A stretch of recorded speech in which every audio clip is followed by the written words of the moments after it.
ಎಲ್ರಿಗೂ ನಮಸ್ಕಾರ. ಇವತ್ತಿನ ಕ್ಲಾಸಲ್ಲಿ ನಾವು ಲೆಜಿಸ್ಲೇಟಿವ್ ಪ್ರೊಸೀಜರ್ ಇನ್ ಪಾರ್ಲಿಮೆಂಟ್ ಬಗ್ಗೆ ನೋಡ್ತಾ ಇದ್ದೀವಿ. ಸೊ ಲಾಸ್ಟ್ ಕ್ಲಾಸಲ್ಲಿ ನಾನು ಯೂತ್ ಪಾರ್ಲಿಮೆಂಟಲ್ಲಿ ನಿಲ್ಲಿಸಿದೆ. ಈ ಕ್ಲಾಸಲ್ಲಿ ಅದನ್ನು ಕಂಟಿನ್ಯೂ ಮಾಡ್ತಾಯಿದ್ವಿ.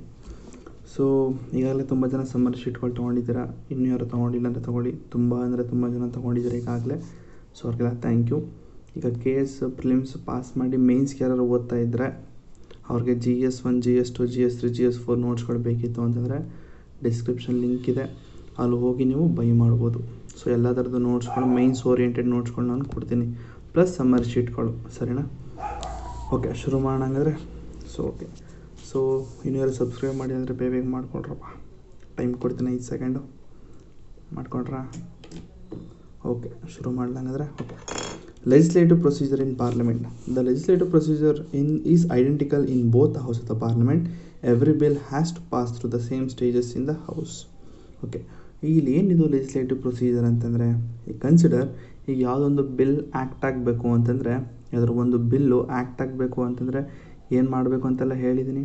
ಸೊ ಒಂದು ಬಿಲ್ಲು ಹೇಗೆ ಅಮೆಂಡ್ ಆಗಬೇಕು ಅನ್ನೋದು ಕೂಡ ಅಮೆಂಡ್ಮೆಂಟ್ ಚಾಪ್ಟರ್ಲ್ಲಿ ಹೇಳಿದ್ದೀನಿ. ಸೊ ಆ ಥರ ಏನಾದ್ರು ಆಗಬೇಕು ಅಂತಂದರೆ ಎರಡೂ ಹೌಸಲ್ಲೂ ಸೇಮ್ ಪ್ರೊಸೀಜರ್ ಇರುತ್ತೆ. ಸೊ ಯಾವುದೇ ಈಗ ಲೋಕಸಭೆಯಲ್ಲೇ ಬೇರೆ ಪ್ರೊಸೀಜರು ಮತ್ತು ರಾಜ್ಯಸಭೆಯಲ್ಲೇ ಬೇರೆ ಪ್ರೊಸೀಜರ್ ಅಂತ ಲೆಜಿಸ್ಲೇಟಿವ್ ಪ್ರೊಸೀಜರ್ ಅಂತಂದರೆ ಎರಡೂ ಹೌಸಲ್ಲೂ ಸೇಮ್ ಇರುತ್ತೆ. ಆಯಿತಾ? ಎವ್ರಿ ಬಿಲ್, ಎಲ್ಲ ಬಿಲ್ಗಳು ಆ ಒಂದು ಪ್ರೊಸೀಜರ್ಗೆ ಇನ್ವಾಲ್ವ್, ಅಂದರೆ ಪ್ರೊಸೀಜರ್ಗೆ ಹೋದ್ಮೇಲೆ ಅದೊಂದು ಆ್ಯಕ್ಟ್ ಆಗೋದು. ಸರಿನಾ? ಸೊ ಅದರಲ್ಲೂ ಕೂಡ ಬಿಲ್ಸಲ್ಲಿ ಪಬ್ಲಿಕ್ ಬಿಲ್ ಮತ್ತು ಪ್ರೈವೇಟ್ ಬಿಲ್ಸ್ ಅಂತಾರೆ ಟೈಪ್ಸ್ ಇದೆ. ಸೊ ಅದ್ರ ಡಿಫ್ರೆನ್ಸ್ ಬಿಟ್ವೀನ್ ಇಲ್ಲಿದೆ. ನಿಮಗೆ ಅದರ ಮೇನ್ಸ್ ಓದ್ತಾ ಇದ್ರು ಅಂದರೆ ತುಂಬ ಇಂಪಾರ್ಟೆಂಟ್ ಇದು. Difference between public bill and private bill. So public ಅಂದರೆ ಮಿನಿಸ್ಟ್ರಿ ಇದು ಮಾಡ್ತಾರೆ, ಇಂಟ್ರೊಡ್ಯೂಸ್ ಮಾಡ್ತಾರೆ. ಇಲ್ಲಿ private member other than minister ಯಾರೋ ಬಂದು ಇದು ಮಾಡ್ತಾರೆ. ಸೊ ಅದ್ರ ಬಗ್ಗೆ ನೀವು ಚಿಕ್ಕ ಹೋಮ್ವರ್ಕು ನೀವು ನೋಡ್ಕೊಳ್ಳಿ ಅದನ್ನು. ಸೊ ಈಗ ಯಾವ್ದು ಬಿಲ್ಗಳಿದ್ದಾವೆ ಅಂತಂದರೆ ನೋಡಿ, ಇಷ್ಟಿದೆ. Ordinary bill, amending bill, consolidating bill, expiring laws, next repealing bills, so validating bills, bills to replace, constitutional amendment bills ಇದ್ದಾವೆ, ಮತ್ತು money and financial bills. So ಇಷ್ಟು ಒಟ್ಟು ಎಷ್ಟಿದೆ? 1 3 4 5 6 7 9 ಒಟ್ಟು 8 ರಿಂದ 9 ಬಿಲ್ಗಳಿದ್ದಾವೆ. ಸೊ ಎಲ್ಲ ಬಿಲ್ಗಳ ಬಗ್ಗೆಯೂ ಇಲ್ಲಿ ನಮ್ಮ ಈ ಲಕ್ಷ್ಮೀಕಾಂತಲ್ಲಿ ಕೊಟ್ಟಿಲ್ಲ. ಸೊ ಇಲ್ಲಿ ಏನು ಮಾಡ್ತಾರೆ ಅಂತಂದರೆ ಈ ಎಲ್ಲ ಬಿಲ್ಗಳನ್ನವರು ಮರ್ಜ್ ಮಾಡಿಬಿಡ್ತಾರೆ. ಈಗ ಕನ್ಸಿಡರ್ ಆರ್ಡಿನರಿ ಬಿಲ್ಲಲ್ಲಿ ಅಕಸ್ಮಾತ್ ಆದರೂ ಬೇರೆ ಬಿಲ್ಗಳಾದ್ರೂ ಇತ್ತು ಅಂತಂದರೆ ಆರ್ಡಿನರಿ ಬಿಲ್ಗೆ ಅದನ್ನು ಹಾಕ್ಬಿಡ್ತಾರೆ. ಈಗ ಮನಿ ಬಿಲ್ ಅಂತಂದಾಗ ಈಗ ಹಣಕ್ಕೆ ಸಂಬಂಧಪಟ್ಟ ಯಾವುದಿದ್ರೂ ಎಲ್ಲನೂ ನಾವು ಮನಿ ಬಿಲ್ ತಳ್ಳಿಬಿಡ್ತಾರೆ. ಫಿನಾನ್ಷಿಯಲ್ ಅಂದರೆ ಫಿಸ್ಕಲ್ ಅಂತಂದರೆ ಲೈಕ್ ರೆವೆನ್ಯೂ ಮತ್ತು ಎಕ್ಸ್ಪೆಂಡಿಚರ್ದು ಯಾವುದೇ ಒಂದು ಬಿಲ್ಗಳು ಬಂತು ಅಂದರೆ ಅದನ್ನೆಲ್ಲ ನಾವು ಫಿನಾನ್ಷಿಯಲ್ ಬಿಲ್ ಅಂತ ಕರಿತೀವಿ. ಸೊ ಆ ಥರ ಏನು ಮಾಡಿದ್ದಾರೆ, ಒಟ್ಟು 4 ಟೈಪ್ಸನ್ನು ಕೊಟ್ಟಿದ್ದಾರೆ. ಸೊ ಎಲ್ಲ ಥರದ ಬಿಲ್ಗಳನ್ನ ಮರ್ಜ್ ಮಾಡಿ ಏನು ಮಾಡಿದ್ದಾರೆ, ಅದರಲ್ಲೂ ಟೈಪ್ಸ್ ಅಂತ ಮಾಡಿದ್ದಾರೆ. ಏನು ಅಂತಂದರೆ ಆರ್ಡಿನರಿ ಬಿಲ್, ಮನಿ ಬಿಲ್, ಫಿನಾನ್ಷಿಯಲ್ ಬಿಲ್ ಮತ್ತು ಕಾನ್ಸ್ಟಿಟ್ಯೂಷನಲ್ ಅಮೆಂಡ್ಮೆಂಟ್ ಬಿಲ್ಲು. ಸೊ ಈಗಾಗಲೇ ಅಮೆಂಡ್ಮೆಂಟ್ ಹೇಗಾಗುತ್ತೆ ಅದ್ರ ಬಗ್ಗೆ ಎಲ್ಲ ನಾನು ಲಾಸ್ಟ್ ಕ್ಲಾಸಲ್ಲಿ ಮಾತಾಡಿದೆ, ಅಮೆಂಡ್ಮೆಂಟ್ ಅನ್ನೋ ಒಂದು ಚಾಪ್ಟರಲ್ಲಿ. ಸೊ ಈಗ ನೆಕ್ಸ್ಟ್ ಈ 3 ಬಗ್ಗೆ ನಾನು ಮಾತಾಡಬೇಕು ಈಗ. ಸೊ ಆರ್ಡಿನರಿ ಬಿಲ್ಲಲ್ಲಿ ಆರ್ಡಿನರಿ ಬಿಲ್ ಥರ ಯಾವ್ದಾದ್ರು ಬಿಲ್ಗಳಿದ್ದರೆ ಎಲ್ಲನೂ ಕೂಡ ಒಟ್ಟಿಗೆ ಮರ್ಜ್ ಮಾಡ್ತಾರೆ ಅಂತ ಹೇಳಿದೆ. ಮನಿ ಬಿಲ್ಲಲ್ಲೂ ಕೂಡ ಅಷ್ಟೇ. ಸೊ ಎಲ್ಲ ಥರದ್ದು ಮರ್ಜ್ ಮಾಡಿ ಏನು ಮಾಡ್ತಾರೆ, ಒಟ್ಟು 4 ಟೈಪ್ಸ್ ಮಾಡಿದ್ದಾರೆ. ಆಯಿತಾ? ಎಷ್ಟು ಇತ್ತು ಹೇಳಿದ್ನಲ್ಲ, ಅಷ್ಟರಲ್ಲಿ 4 ಟೈಪ್ಸ್ ಮಾಡಿ ಒಂದು ಕೊಟ್ಟಿದ್ದಾರೆ. ಸರಿನಾ? ಈಗ ಅದು ಏನೇನು ಅಂತೆಲ್ಲ ನಾವು ಇಲ್ಲಿ ನೋಡೋಣ. ಸೊ ತುಂಬ ಇಲ್ಲಿ ಕ್ಲಾಸ್ ಇಲ್ಲಿಂದ ಆ್ಯಕ್ಚುಲಾಗಿ ಬಿಸಿ ಶುರು ಆಗುತ್ತೆ. ಯಾವುದೇ ಕಾರಣಕ್ಕೂ ಸ್ಕಿಪ್ ಮಾಡಬೇಡಿ, ಡೀಟೇಲಾಗಿ ಕೇಳಿಸ್ಕೊಳ್ಳಿ. ಯಾಕಂದರೆ ನಾನು ಸ್ಟೇಟ್ ಲೆಜಿಸ್ಲೇಚರ್ ಮಾಡಬೇಕಾದ್ರೆ ಇದೇ ಥರ ಅಲ್ಲೂ ಇದೆ. ಸೊ ನಾನು ಡೀಟೇಲಾಗಿ ಎಕ್ಸ್ಪ್ಲೇನ್ ಮಾಡೋಕ್ಕೆ ಹೋಗಲ್ಲ, ಜಸ್ಟ್ ನಾನು ಫಾರ್ವರ್ಡ್ ಮಾಡ್ತಾ ಹೋಗ್ತಾ ಇರ್ತೀನಿ. ನೀವು ತಗೋತಾ ಇರಬೇಕು ಸುಮ್ಮನೆ. ಆಯಿತಾ? ಓಕೆ, ಆರ್ಡಿನರಿ ಬಿಲ್ ಅಂದ್ರೇನು? ಸೊ ಆರ್ಡಿನರಿ ಬಿಲ್ ಅಂತಂದರೆ just normal bill other than ಆ ಮನಿ ಬಿಲ್ ಅಂತಲೂ ಕೂಡ ಹೇಳ್ಬೋದು. ಆಯಿತಾ? ಸೊ ಇದರಲ್ಲೂ ಕೂಡ ಫಸ್ಟ್ ರೀಡಿಂಗು, ಸೆಕೆಂಡ್ ರೀಡಿಂಗ್ ಅಂತ ಅಲ್ಲಿದೆ.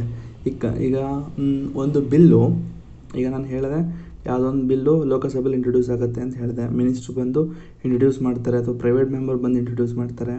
ಜೊತೆಗೆ ಆ ಮೆಂಬರ್ಗಳು ಇಂಟ್ರೊಡ್ಯೂಸ್ ಮಾಡೋಕ್ಕಿಂತ ಮುಂಚೆ ಅವ್ರ ಜೊತೆಗೆ 50 ಜನ ಸಪೋರ್ಟ್ ಇರಬೇಕು ಅಂತ ಹೇಳಿದೆ. ಸೊ ಆ ಥರ ಒಂದು ಬಿಲ್ಲು ಆ್ಯಕ್ಟಾಗಿ ಹೇಗೆ ಅಂದರೆ ಒಂದು ಹೌಸಿಂದ ಇನ್ನೊಂದು ಹೌಸ್ಗೆ ಹೇಗೆ ಹೋಗುತ್ತೆ, ಏನು ಹೇಳಿದೆ, ಒಂದು ಹೌಸಿಂದ ಇನ್ನೊಂದು ಹೌಸ್ಗೆ ಹೇಗೆ ಹೋಗುತ್ತೆ, ಮತ್ತು ಆಗುವಂಥ ಒಂದಷ್ಟು ಪ್ರೊಸೀಜರ್ಗಳೇನು, ಇಲ್ಲಿ ಫಸ್ಟ್ ರೀಡಿಂಗ್ ಅಂತಿದೆ, ಸೆಕೆಂಡ್ ರೀಡಿಂಗ್ ಅಂತಿದೆ. ಸೊ ಅದ್ರ ಬಗ್ಗೆ ಏನು ಅನ್ನೋದಾದರೆ, ಫಸ್ಟ್ ರೀಡಿಂಗಲ್ಲಿ ಏನಾಗುತ್ತೆ ಅಂತಂದರೆ ನೋಡಿ, it is introduce in either house of the parliament. ಸರಿ, ಅದೊಂದು bill ordinary bill can be introduce in either house of the parliament. ಯಾವ್ದಾದ್ರು ಒಂದು ಹೌಸಲ್ಲಿ ಅದನ್ನು ಇಂಟ್ರೊಡ್ಯೂಸ್ ಮಾಡ್ಬೋದು, ಅಥವಾ ಎರಡೂ ಹೌಸಲ್ಲಿ, ಅಂದರೆ ಒಟ್ಟಿಗೆ ಎರಡೂ ಹೌಸಲ್ಲಿ ಇಂಟ್ರೊಡ್ಯೂಸ್ ಮಾಡಲ್ಲ, ಈದರ್ ಇನ್ ಲೋಕಸಭಾ ರಾಜ್ಯಸಭಾ ಯಾವ್ದಾದ್ರು ಒಂದು ಹೌಸಲ್ಲಿ ಅದನ್ನು ಇಂಟ್ರೊಡ್ಯೂಸ್ ಮಾಡ್ಬೋದು. Next such bill can be introduce either by the minister R any other member. ಸರಿ, ಯಾವ್ದಾದ್ರು ಅದನ್ನು ಇಂಟ್ರೊಡ್ಯೂಸ್ ಮಾಡಬೇಕು ಅಂತಂದರೆ ಮೆಂಬರ್ ಆಗಿರಬೇಕು, ಅಥವಾ ಬೇರೆ ಯಾರು ಪ್ರೈವೇಟ್ ಮೆಂಬರ್ ಕೂಡ ಆಗಿರಬಹುದು. So the member who wants to introduce the bill has to ask for the leave of the house. ನೋಡಿ, ಲೀವ್ ಅಂತಂದರೆ ಪರ್ಮಿಷನ್ ಅಂತ, ಆಯಿತಾ. ಅಕಸ್ಮಾತ್ ಅವರೇನಾದರೂ ಒಂದು ಬಿಲ್ನ ಇಂಟ್ರೊಡ್ಯೂಸ್ ಮಾಡ್ತಾ ಇದ್ದಾರೆ ಅಂತಂದರೆ ಫಸ್ಟ್ ಹೌಸ್ ಹತ್ರ ಹೋಗಿ ಪರ್ಮಿಷನ್ ಕೇಳಬೇಕು. ಏನಂತ, ನೋಡಿ ಗೈಸ್ ಫ್ರೆಂಡ್ಸ್, ನಾನು ಈ ಥರ ಒಂದು ಬಿಲ್ನ ಇಂಟ್ರೊಡ್ಯೂಸ್ ಮಾಡ್ತಾ ಇದ್ದೀನಿ, ನಿಮ್ಮ ಒಂದು ಪರ್ಮಿಷನ್ ಬೇಕು ಅಂತ ಕೇಳಬೇಕು ಅವರು. So next when the house grants the leave to introduce ಅಂತಂದರೆ when the house grants leave to introduce the bill ಅಂತಂದರೆ when the house gives a permission to introduce a bill, the mover of the bill introduce it by reading its title and objectives. ಅಂತಂದರೆ ಒಂದು ಸತಿ house permission ಕೊಟ್ಟಾದಮೇಲೆ ಅವನೇನು ಮಾಡ್ತಾನೆ, ಅವನು ಯಾವುದೋ ಒಂದು ಬಿಲ್ನ ಇಂಟ್ರೊಡ್ಯೂಸ್ ಮಾಡೋಕ್ಕೆ ಬಂದಲ್ಲ, ಆ ಇಂಟ್ರೊಡ್ಯೂಸ್ ಮಾಡಬೇಕಾದ್ರೆ ಅದರ ಟೈಟಲ್ ಮತ್ತು ಅದ್ರ ಮೇನ್ ಆಬ್ಜೆಕ್ಟಿವ್ಸ್ ಏನು, ಅದರ ಮೇನ್ ಗೋಲ್ ಏನು ಅನ್ನೋದ್ರ ಬಗ್ಗೆ ಎಲ್ಲ ಅವನು ಓದಬೇಕು. So litre the bill is published in gazette of India. So ಈ ಗೆಜೆಟ್ ಆಫ್ ಇಂಡಿಯಾ ಅನ್ನೋದು ಒಂದು ಗೌರ್ನಮೆಂಟ್ ನ್ಯೂಸ್ ಪೇಪರ್ ಆಗಿರುತ್ತೆ, ಸರಿನಾ. ಆ ಒಂದು ನ್ಯೂಸ್ ಪೇಪರಲ್ಲಿ ಅದೊಂಥರ ನ್ಯೂಸ್ ಪೇಪರ್ ಅನ್ನೋದಕ್ಕಾಗಲ್ಲ, ಅದೊಂಥರ ನೋಟಿಸ್ ಥರ, ನಾನು ಈ ಥರ ಒಂದು ಬಿಲ್ನ ಇಂಟ್ರೊಡ್ಯೂಸ್ ಮಾಡಿದ್ದೀನಿ ಅಂತ ಹೇಳಿ ಅಲ್ಲಿ ಅವರು ಪಬ್ಲಿಷ್ ಮಾಡಬೇಕು. ಸೊ ಆ ಥರ ಒಂದು ನೋಟಿಸಲ್ಲಿ ಪಬ್ಲಿಷ್ ಮಾಡಬೇಕಾಗ್ತದೆ. ಅವನು ಒಂದ್ಸತಿ ಟೈಟಲ್ ಮತ್ತು ಆಬ್ಜೆಕ್ಟಿವ್ಸ್ ಓದಿ ನಂತರ ಅವನು ಪಬ್ಲಿಷ್ ಮಾಡಬೇಕು. If the bill is published in the gazette before the introduction, leave of the house introduce the bill is not necessary. ಅಕಸ್ಮಾತ್ ಅವನು ಫಸ್ಟೇ ಪಬ್ಲಿಷ್ ಮಾಡಿಬಿಟ್ರೆ, ಆ ಥರ ಅಂದರೆ ಗೆಜೆಟ್ ಆಫ್ ಇಂಡಿಯಾ ಅಂತ ಇದೆಯಲ್ಲ, ಆ ಥರ ಒಂದು ನ್ಯೂಸ್ ಪೇಪರಲ್ಲಿ ಅವನು ಪಬ್ಲಿಷ್ ಮಾಡಿಬಿಟ್ರೆ ಹೌಸ್ ಯಾವುದಾದ್ರು ಲೋಕಸಭೆ ಅಥವಾ ರಾಜ್ಯಸಭೆದ ಒಂದು ಪರ್ಮಿಷನ್ ಬೇಕಾಗಲ್ಲ ಅವನಿಗೆ. ಅರ್ಥ ಆಯ್ತಾ? ಫಸ್ಟಿಂದ ಹೇಳ್ತೀನಿ. ಈಗ ಅಕಸ್ಮಾತ್ ಯಾವ್ದಾದ್ರು ಒಂದು ಬಿಲ್ ಅವನು ಇಂಟ್ರೊಡ್ಯೂಸ್ ಮಾಡಬೇಕು ಅಂತಂದರೆ ಫಸ್ಟ್ ಅವನು ಏನು ಮಾಡಬೇಕು, ಹೌಸ್ ಹತ್ರ ಪರ್ಮಿಷನ್ ಕೇಳಬೇಕು. ಪರ್ಮಿಷನ್ ಕೇಳಾದ್ಮೇಲೆ ಹೌಸ್ ಪರ್ಮಿಷನ್ ಕೊಟ್ಟಾದ್ಮೇಲೆ ಅವನೇನು ಮಾಡಬೇಕು, ಟೈಟಲ್ ಮತ್ತು ಮೇಯ್ನ್ ಗೋಲ್ ಏನಿರುತ್ತೆ ಆ ಒಂದು ಬಿಲ್ದು ಅದನ್ನು ಹೇಳಬೇಕು ಹೌಸ್ ಮುಂದೆ. ನೆಕ್ಸ್ಟ್ ಅವನೇನು ಮಾಡಬೇಕು, ಗೆಜೆಟ್ ಆಫ್ ಇಂಡಿಯಾ ಅನ್ನೋ ಒಂದು ನೋಟಿಸ್ ಅಥವಾ ನ್ಯೂಸ್ ಪೇಪರ್ ಅಂತ ತಿಳ್ಕೊಳ್ಳಿ. ಸೊ ಆ news paper public news paper ಅಲ್ಲ, ಅದು ಒಂಥರ ಪಾರ್ಲಿಮೆಂಟಲ್ಲೇ ಓಡಾಡುವಂತಹ ಒಂದು ನ್ಯೂಸ್ ಪೇಪರು, ಸರಿನಾ. ಆ ಒಂದು ಅಥವಾ ನೋಟಿಸ್ ಅಂತಲೇ ತಿಳ್ಕೊಳ್ಳಿ, ಆ ಥರ ಒಂದು ನೋಟಿಸಲ್ಲಿ ಪಬ್ಲಿಷ್ ಮಾಡಬೇಕು. ನಾನು ಈ ಥರ ಒಂದು ಬಿಲ್ನ ಇಂಟ್ರೊಡ್ಯೂಸ್ ಮಾಡ್ತಾ ಇದ್ದೀನಿ ಅಂತ ಒಂದು ಪಬ್ಲಿಷ್ ಮಾಡಬೇಕು ಅವನು. ಸೊ ಅಷ್ಟು ಪ್ರೊಸೀಜರ್ ಇರೋದು. ಅಕಸ್ಮಾತ್ ಅವನು ಫಸ್ಟೇ ಅವನು ಪಬ್ಲಿಷ್ ಮಾಡಿಬಿಟ್ಟ ಅಂತ ತಿಳ್ಕೊಳ್ಳಿ, ಅವನು ಹೌಸ್ ಹತ್ರ ಪರ್ಮಿಷನ್ ಕೇಳ್ತಾನೆ, ಹೌಸ್ ಹತ್ರ ಹೋಗಿ ಟೈಟಲ್ ಮತ್ತು ಆಬ್ಜೆಕ್ಟಿವ್ಸ್ನ ಹೇಳ್ತಾನೆ, ಅವನು ಫಸ್ಟೇ ಇಂಟ್ರೊಡ್ಯೂಸ್ ಮಾಡ್ದ ಅಂತಂದರೆ ಅವನು ಯಾವುದೇ ಕಾರಣಕ್ಕೂ ಪರ್ಮಿಷನ್ ಕೇಳೋ ಅವಶ್ಯಕತೆ ಇರಲ್ಲ. ಅವನು ಫಸ್ಟೇ ಈ ನ್ಯೂಸ್ ಪೇಪರಲ್ಲಿ ಅಥವಾ ಒಂದು ನೋಟಿಸ್ನ ಜಾರಿ ಮಾಡ್ತು ಅಂತಂದರೆ ಈ ಒಂದು ಬಿಲ್ ಬಗ್ಗೆ ಅವನು ಯಾರ ಪರ್ಮಿಷನ್ ಕೇಳೋ ಅವಶ್ಯಕತೆ ಇರಲ್ಲ. ಸೊ ಈ ಥರ ಒಂದು introduction of a bill and it's publication in the gazette constitute a first reading of a bill. So ಇಷ್ಟು ಈಗ ಹೇಳಿದ್ನಲ್ಲ ಪ್ರೊಸೀಜರು, ಆ ಪ್ರೊಸೀಜರ್ಗೆ ನಾವು ಫಸ್ಟ್ ರೀಡಿಂಗ್ ಅಂತ ಕರಿತೀವಿ, ಆಯಿತಾ. ಓಕೆ, ಈಗ ಸೆಕೆಂಡ್ ರೀಡಿಂಗ್ ಹೋಗೋಣ. ಸೊ ಈ ಒಂದು second reading, during this stage the bill receives not only the general but also the detailed scrutiny and assumes its final shape. Hence, it forms the most important stage, the enactment of the bill. In fact, this stage involves 3 more sub-stage. Okay, ಈ ಒಂದು second ಸ್ಟೇಜಲ್ಲಿ ಏನಾಗುತ್ತೆ ಅಂದರೆ accept ಮಾಡಬೇಕಾ ಮಾಡಬಾರ್ದಾ, ಅಂದರೆ house permission ಕೊಡುತ್ತೆ, ಅಂದರೆ ಅವನು ಬಿಲ್ ಇಂಟ್ರೊಡ್ಯೂಸ್ ಮಾಡೋದಕ್ಕೆ ಹೌಸು ಪರ್ಮಿಷನ್ ಕೊಡುತ್ತೆ. ಬಟ್ ಇಲ್ಲಿ ಅವನು ಟೈಟಲ್ ಮತ್ತು ಆಬ್ಜೆಕ್ಟಿವ್ಸ್ ಹೇಳಾದ್ಮೇಲೆ ಅದ್ರ ಬಗ್ಗೆ ಡಿಸ್ಕಷನ್ ಮಾಡಬೇಕಾ ಮಾಡಬಾರ್ದಾ ಅನ್ನೋದು ಸೆಕೆಂಡ್ ರೀಡಿಂಗಲ್ಲಿ ಗೊತ್ತಾಗುತ್ತೆ. ಸೊ ಆ ಥರ ಒಂದು ಸೆಕೆಂಡ್ ರೀಡಿಂಗಲ್ಲಿ 3 ಟೈಪ್ಸಾಗಿ ಮಾಡಿದಾರಂತೆ. ಸೊ ಒಂದು ಜನರಲ್ ಡಿಸ್ಕಷನ್ ಅಂತ. ಏನಿದು ಜನರಲ್ ಡಿಸ್ಕಷನ್ ಅಂತಂದರೆ, the printed copies of the bill are distributed to all the members. ನೋಡಿ, ಎಲ್ಲ ಥರದ ಒಂದು ಅಂತಂದರೆ ಅವನು ಬಿಲ್ನ ಇಂಟ್ರೊಡ್ಯೂಸ್ ಮಾಡಬೇಕು ಅಂದ್ಕೊಂಡಿದ್ನಲ್ಲ, ಅದ್ರ ಬಗ್ಗೆ ಒಂದಷ್ಟು ರಿಪೋರ್ಟ್ಗಳು, ಆಬ್ಜೆಕ್ಟಿವ್ಸ್ಗಳು, ಅದನ್ನೆಲ್ಲ ಅವನು ಪ್ರಿಂಟೆಡ್ ಕಾಪಿಯಾಗಿ ಮಾಡಿ ಅವನು ಎಲ್ಲ ಮೆಂಬರ್ಸ್ಗೂ ತಲುಪಿಸ್ಬೇಕು. ನೆಕ್ಸ್ಟು ತಲುಪಿಸಾದ್ಮೇಲೆ ದ ಬಿಲ್ಸ್ ಅಂದರೆ ಅವನು ಕೊಟ್ಟಂತಹ ಒಂದಷ್ಟು ಪ್ರಾವಿಷನ್ಸ್ಗಳೇನಿರುತ್ತೆ ಆ ಒಂದು ಪ್ರಿಂಟೆಡ್ ಕಾಪಿಲಿ, ಆ ಪ್ರಿಂಟೆಡ್ ಕಾಪಿ ಬಗ್ಗೆ ಒಂದಷ್ಟು ಡಿಸ್ಕಷನ್ ಆಗುತ್ತೆ, ಜನರಲ್ ಡಿಸ್ಕಷನ್ ಆಗುತ್ತೆ. But the details of the bills are not discuss. ನೋಡಿ, ಜನರಲ್ ಡಿಸ್ಕಷನ್ ಆಗುತ್ತೆ, ಬಟ್ ಡೀಟೇಲಾಗಿ ಯಾವುದೇ ಕಾರಣಕ್ಕೂ ಡಿಸ್ಕಷನ್ ಆಗಲ್ಲ. ಡೀಟೇಲಾಗಿ ಅಂದರೆ clause by clause line by line ಹೋಗ್ತಾರಲ್ಲ, ಸೊ ಆ ಥರ ಒಂದು ಡಿಸ್ಕಷನ್ ಆಗಲ್ಲ. ಜಸ್ಟ್ ಈಗ ಲೈಕ್ ನಾಳೆಯಿಂದ ಪೆಟ್ರೋಲ್ನದಕ್ಕಾಗಲ್ಲ, ಜಿ ಎಸ್ ಟಿ ಥರ ಏನೊಂದು ಹೊಸ ಟ್ಯಾಕ್ಸ್ ಸ್ಟ್ರಕ್ಚರ್ನ ತರ್ತಾ ಇದ್ದೀವಿ ಅಂತ ಯಾವುದೊಂದು ಕೊಟ್ಟಿರ್ತಾನೆ ಅಂತ ತಿಳ್ಕೊಳ್ಳಿ. ಸೊ ಅವನು ಆ ಟೈಟಲು ಮತ್ತು ಒಂದಷ್ಟು ಗೋಲ್ಸ್ಗಳನ್ನ ಕೊಟ್ಟಿರ್ತಾನೆ. ಜಸ್ಟ್ ಮೇಲೆ ಸುಮ್ಮನೆ ತೇಲಿಸ್ತಾರೆ, ಓದ್ತಾರೆ, ಹೌದಾ ಓಕೆ ಅಂತ. ಸೊ ಅದು ಜನರಲ್ ಡಿಸ್ಕಷನ್ ಆಗಿರುತ್ತೆ, ಆಯಿತಾ. So at this stage the house can take any of the following 4 actions. ನೋಡಿ, ಆ ಥರ ಒಂದು ಟೈಮಲ್ಲಿ ಹೌಸು ಒಟ್ಟು 4 ಥರದ ಡಿಸಿಷನ್ ತಗೋಬೋದು. ಏನು ಅಂತಂದರೆ, it may take the bill into consideration immediately or on some other fixed date. So ಅವನು ಒಂದು ಪ್ರಿಂಟೆಡ್ ಕಾಪಿ ಕೊಟ್ಟಾದಮೇಲೆ ಅವರು ಆ ಟೈಟಲ್ ಮತ್ತು ಆಬ್ಜೆಕ್ಟಿವ್ಸು ಸುಮ್ಮನೆ ಮೇಲೆ ತೇಲಿಸಿ ಜಸ್ಟ್ ಜನರಲ್ ಡಿಸ್ಕಷನ್ ಮಾಡ್ತಾರೆ. ಸೊ ಆ ಡಿಸ್ಕಷನ್ ಮಾಡಿದ ತಕ್ಷಣ ಅವರು ಅದನ್ನು ಇಮ್ಮಿಡಿಯೇಟಾಗಿ ಆಕ್ಸೆಪ್ಟ್ ಮಾಡ್ಕೋಬೋದು, ಆಯಿತಾ.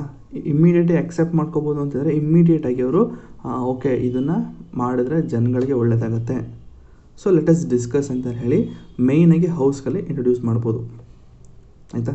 ಇಲ್ಲ ಅಂತಂದರೆ ಇನ್ನೊಂದಿದೆ, it may refer the bill to a select committee of the house.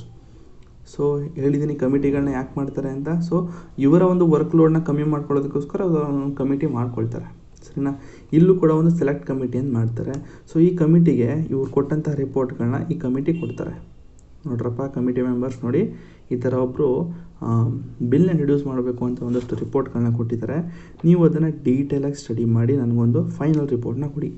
ಸದ್ಯಕ್ಕೆ ನನಗೆ ಬೇರೆ ಕೆಲಸ ಇರೋದ್ರಿಂದ ನಾನು ಅದನ್ನು ಓದ್ತಾ ಕೂತ್ಕೊಳ್ಳೋದಕ್ಕಾಗಲ್ಲ. ನೀವೇನು ಮಾಡಿ, ಡೀಟೇಲಾಗಿ ಓದ್ಬಿಟ್ಟು ನನಗೊಂದು ರಿಪೋರ್ಟ್ ಕೊಡಿ ಅಂತ ಹೇಳಿ ಈ ಒಂದು ಸೆಲೆಕ್ಟ್ ಕಮಿಟಿಗೆ ಯಾರೋ ಮೆಂಬರ್ಸ್ಗಳು ಕೊಡ್ತಾರೆ. So next, it may refer the bill to a joint committee of 2 houses.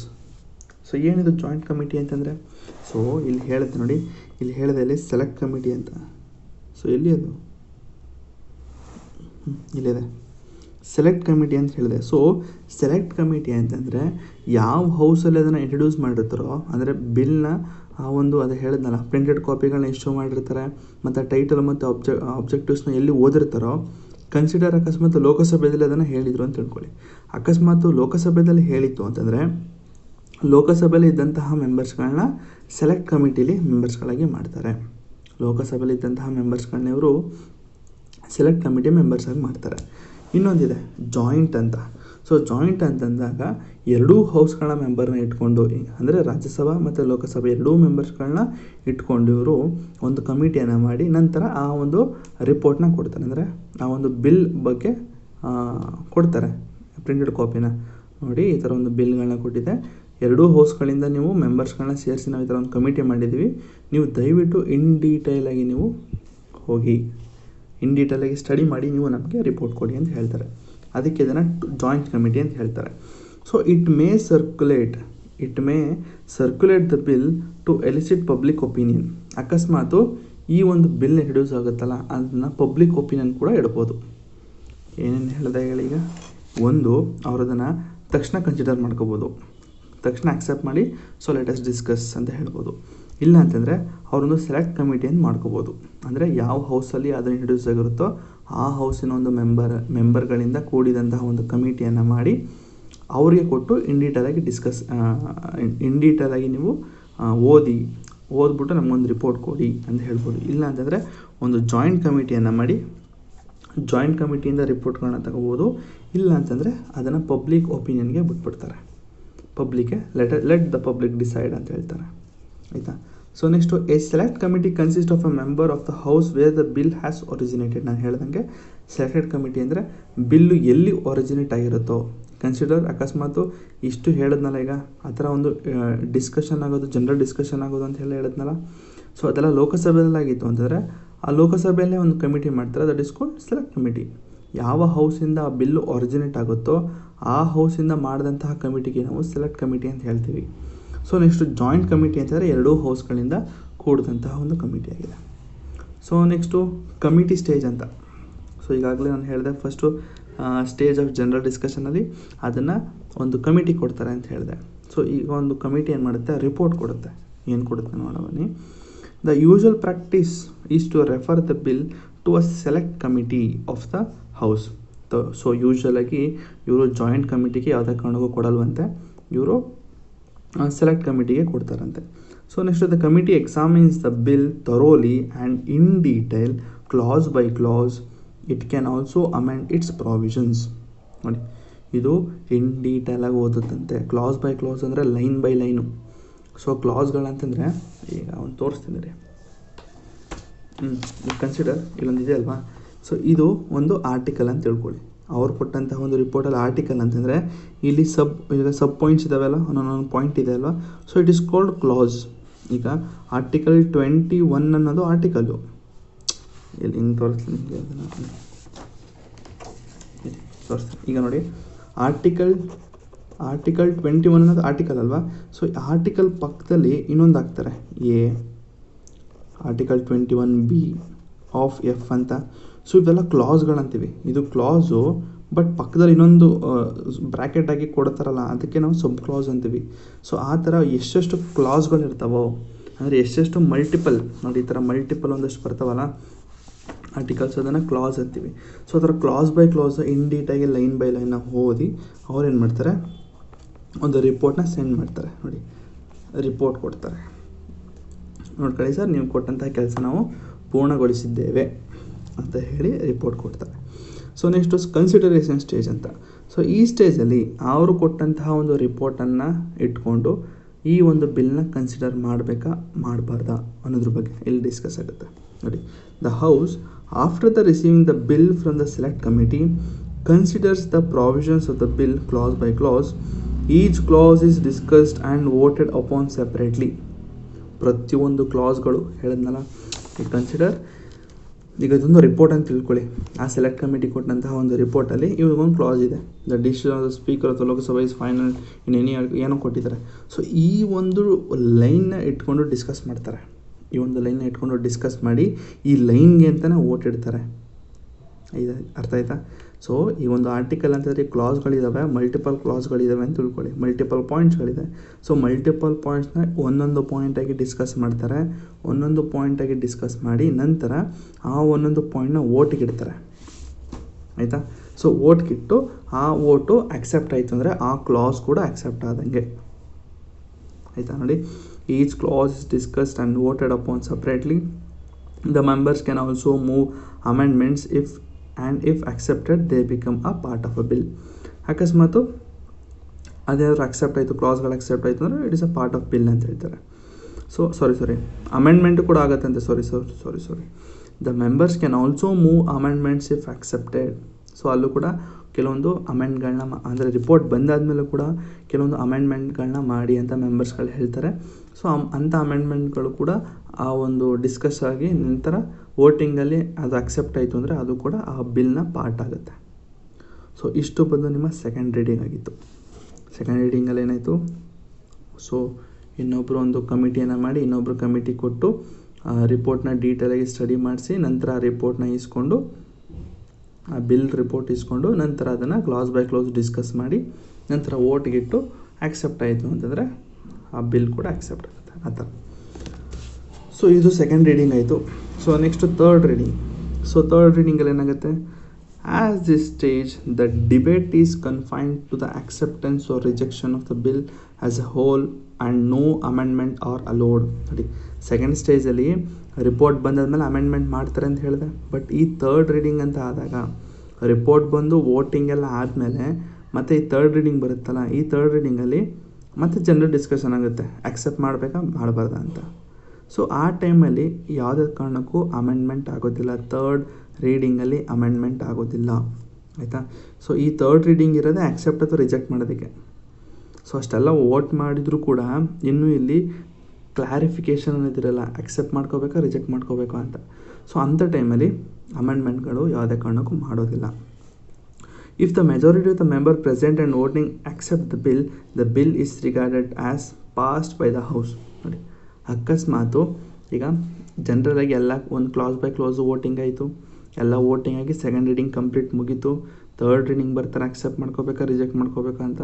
So ಅಲ್ಲೂ ಕೂಡ ಒಂದು ಮೆಜಾರಿಟಿ ಆಗುತ್ತೆ. ಏನು ಅಂತಂದರೆ number of members present and voting. ಎಷ್ಟು ಜನ ಪ್ರೆಸೆಂಟ್ ಆಗಿರ್ತಾರೋ ಅಷ್ಟು ಜನದಲ್ಲಿ 50% + 1 ಅಷ್ಟು ವೋಟಿಂಗ್ ಆಯಿತು ಅಂತಂದರೆ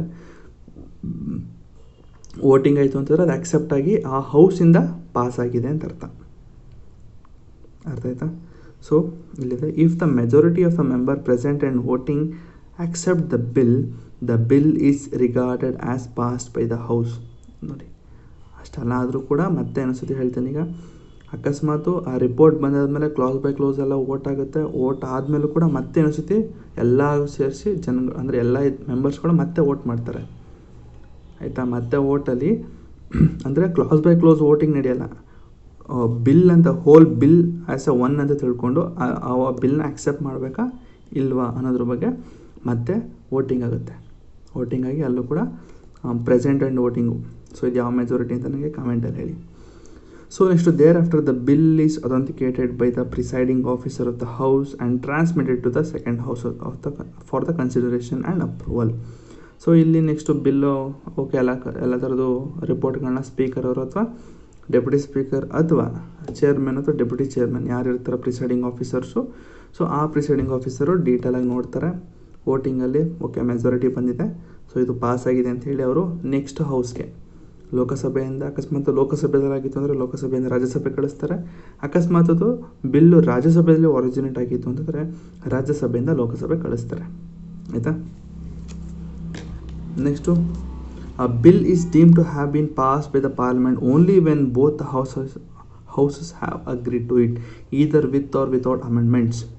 ನೋಡಿ, ಆ ಬಿಲ್ಲು ಆ್ಯಕ್ಚುಲಾಗಿ ಪಾರ್ಲಿಮೆಂಟಿಂದ ಪಾಸ್ ಆಯಿತು ಅಂತ ಹೇಳಬೇಕು ಅಂತಂದರೆ ಜನರಲ್ನಾಗಿ ನಿಮ್ಮೆಲ್ಲರಿಗೂ ಗೊತ್ತು, ಪಾರ್ಲಿಮೆಂಟಿಂದ ಪಾಸ್ ಆಗಿದೆ ಅಂತಂದರೆ ಎರಡೂ ಹೌಸ್ಗಳಿಂದ ಪಾಸ್ ಆಗಬೇಕು ಅಂತ. ಈಗ ನಾನು ಫಸ್ಟ್ ಇದರಲ್ಲಿ ಎಷ್ಟು 3 ರೀಡಿಂಗಲ್ಲಿ ಹೇಳಿದೆ, ಒಂದು ಹೌಸಲ್ಲಿ ಹೇಗಾಗುತ್ತೆ ಅನ್ನೋದ್ರ ಬಗ್ಗೆ ಹೇಳಿದೆ. ಈಗ ನೆಕ್ಸ್ಟ್ ಹೌಸ್ಗೆ ಪಾಸ್ ಮಾಡ್ತಾರಲ್ಲ, ಸೊ ಅಲ್ಲಿ ಏನಾಗುತ್ತೆ ಅಂತ. So the bill in the second house ಏನಾಗುತ್ತೆ ಅಂತಂದರೆ, in the second house also the bill passes through all the 3 stages, that is first reading, second reading, third reading. So ನನಗೆ ಏನು ಹೇಳಿದೆ first reading, second reading ಅಂತ, third reading ಅಂತ ಏನು 3 readings ಅಂತ ಹೇಳಿದೆ.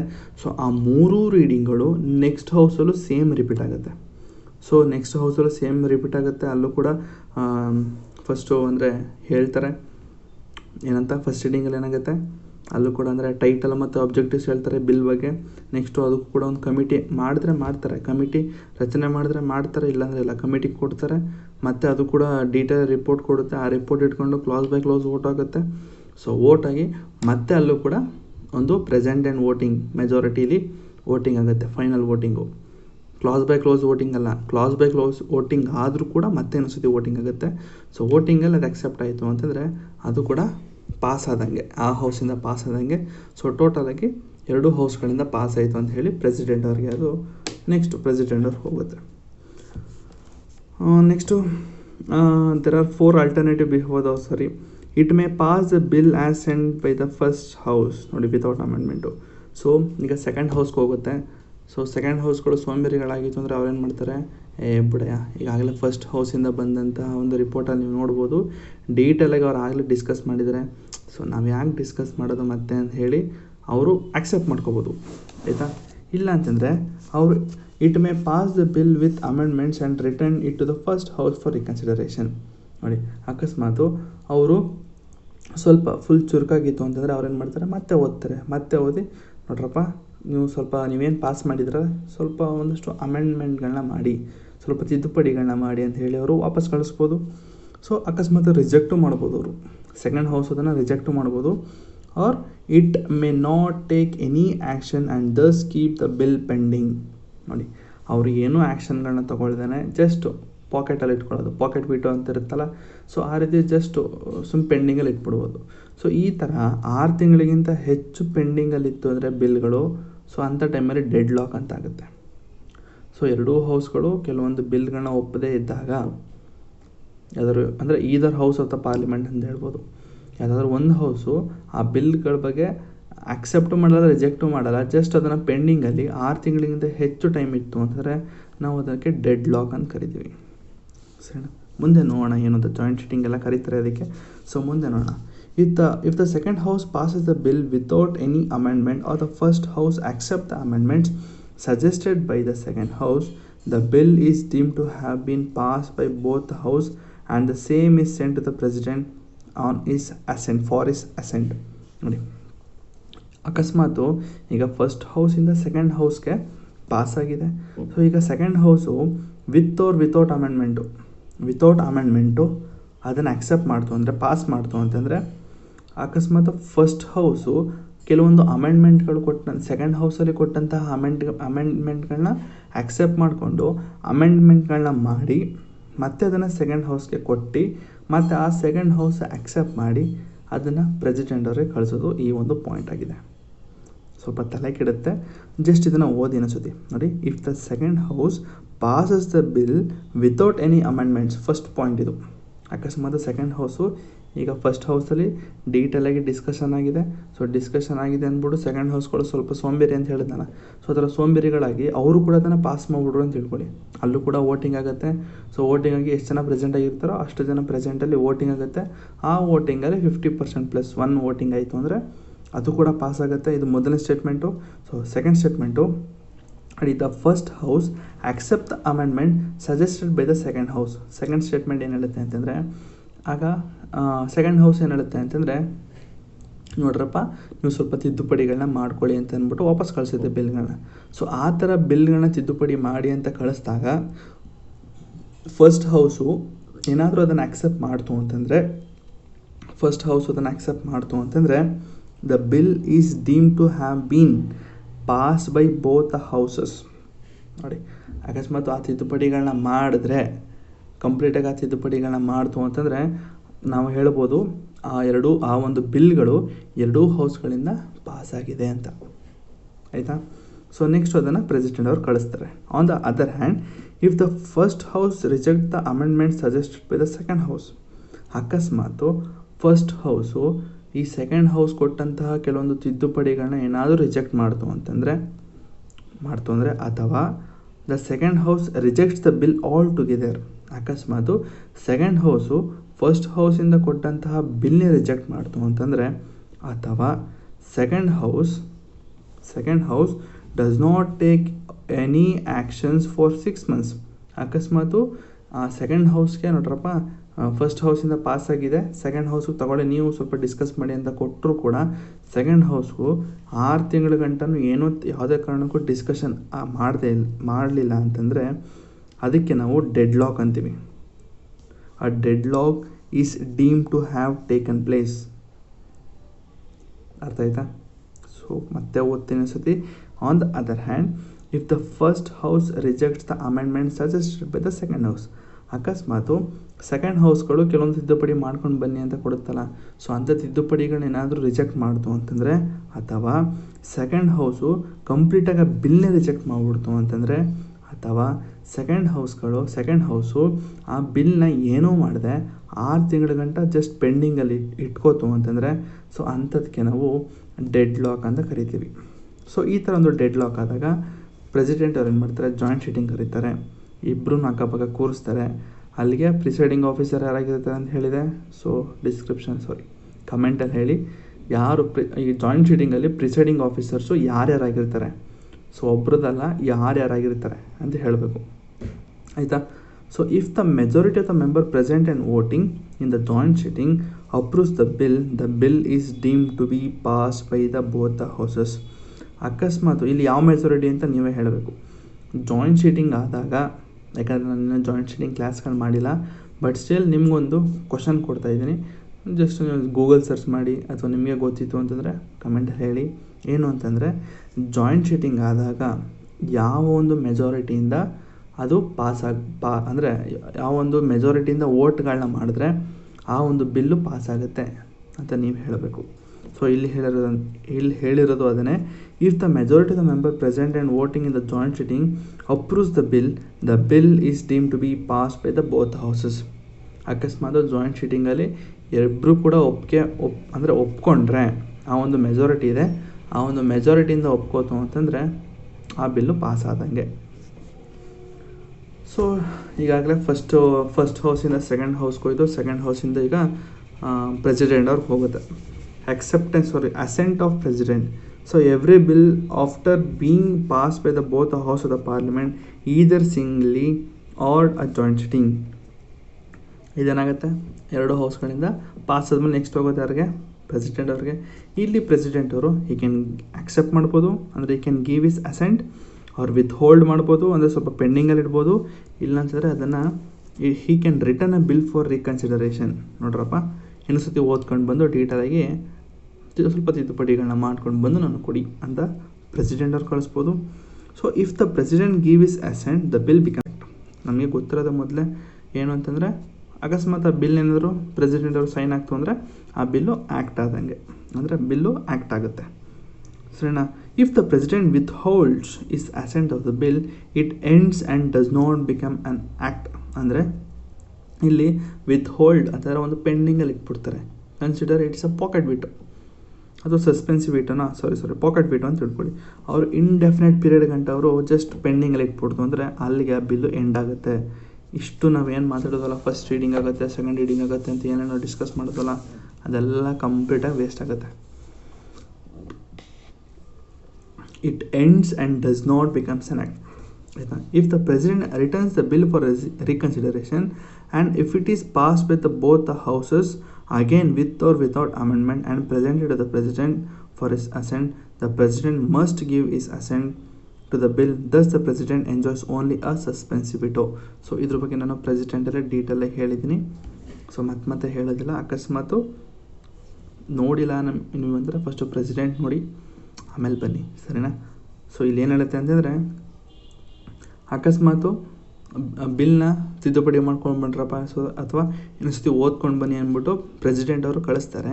ಆ ಥರ ಕಳಿಸಿದ್ರು ಸಹಿತ ಕೆಲವೊಬ್ರು ಏನು ಮಾಡ್ತಾರೆ, ಅಮೆಂಡ್ಮೆಂಟ್ ಮಾಡ್ತಾರೆ ಅಥವಾ ಮಾಡಲ್ಲ.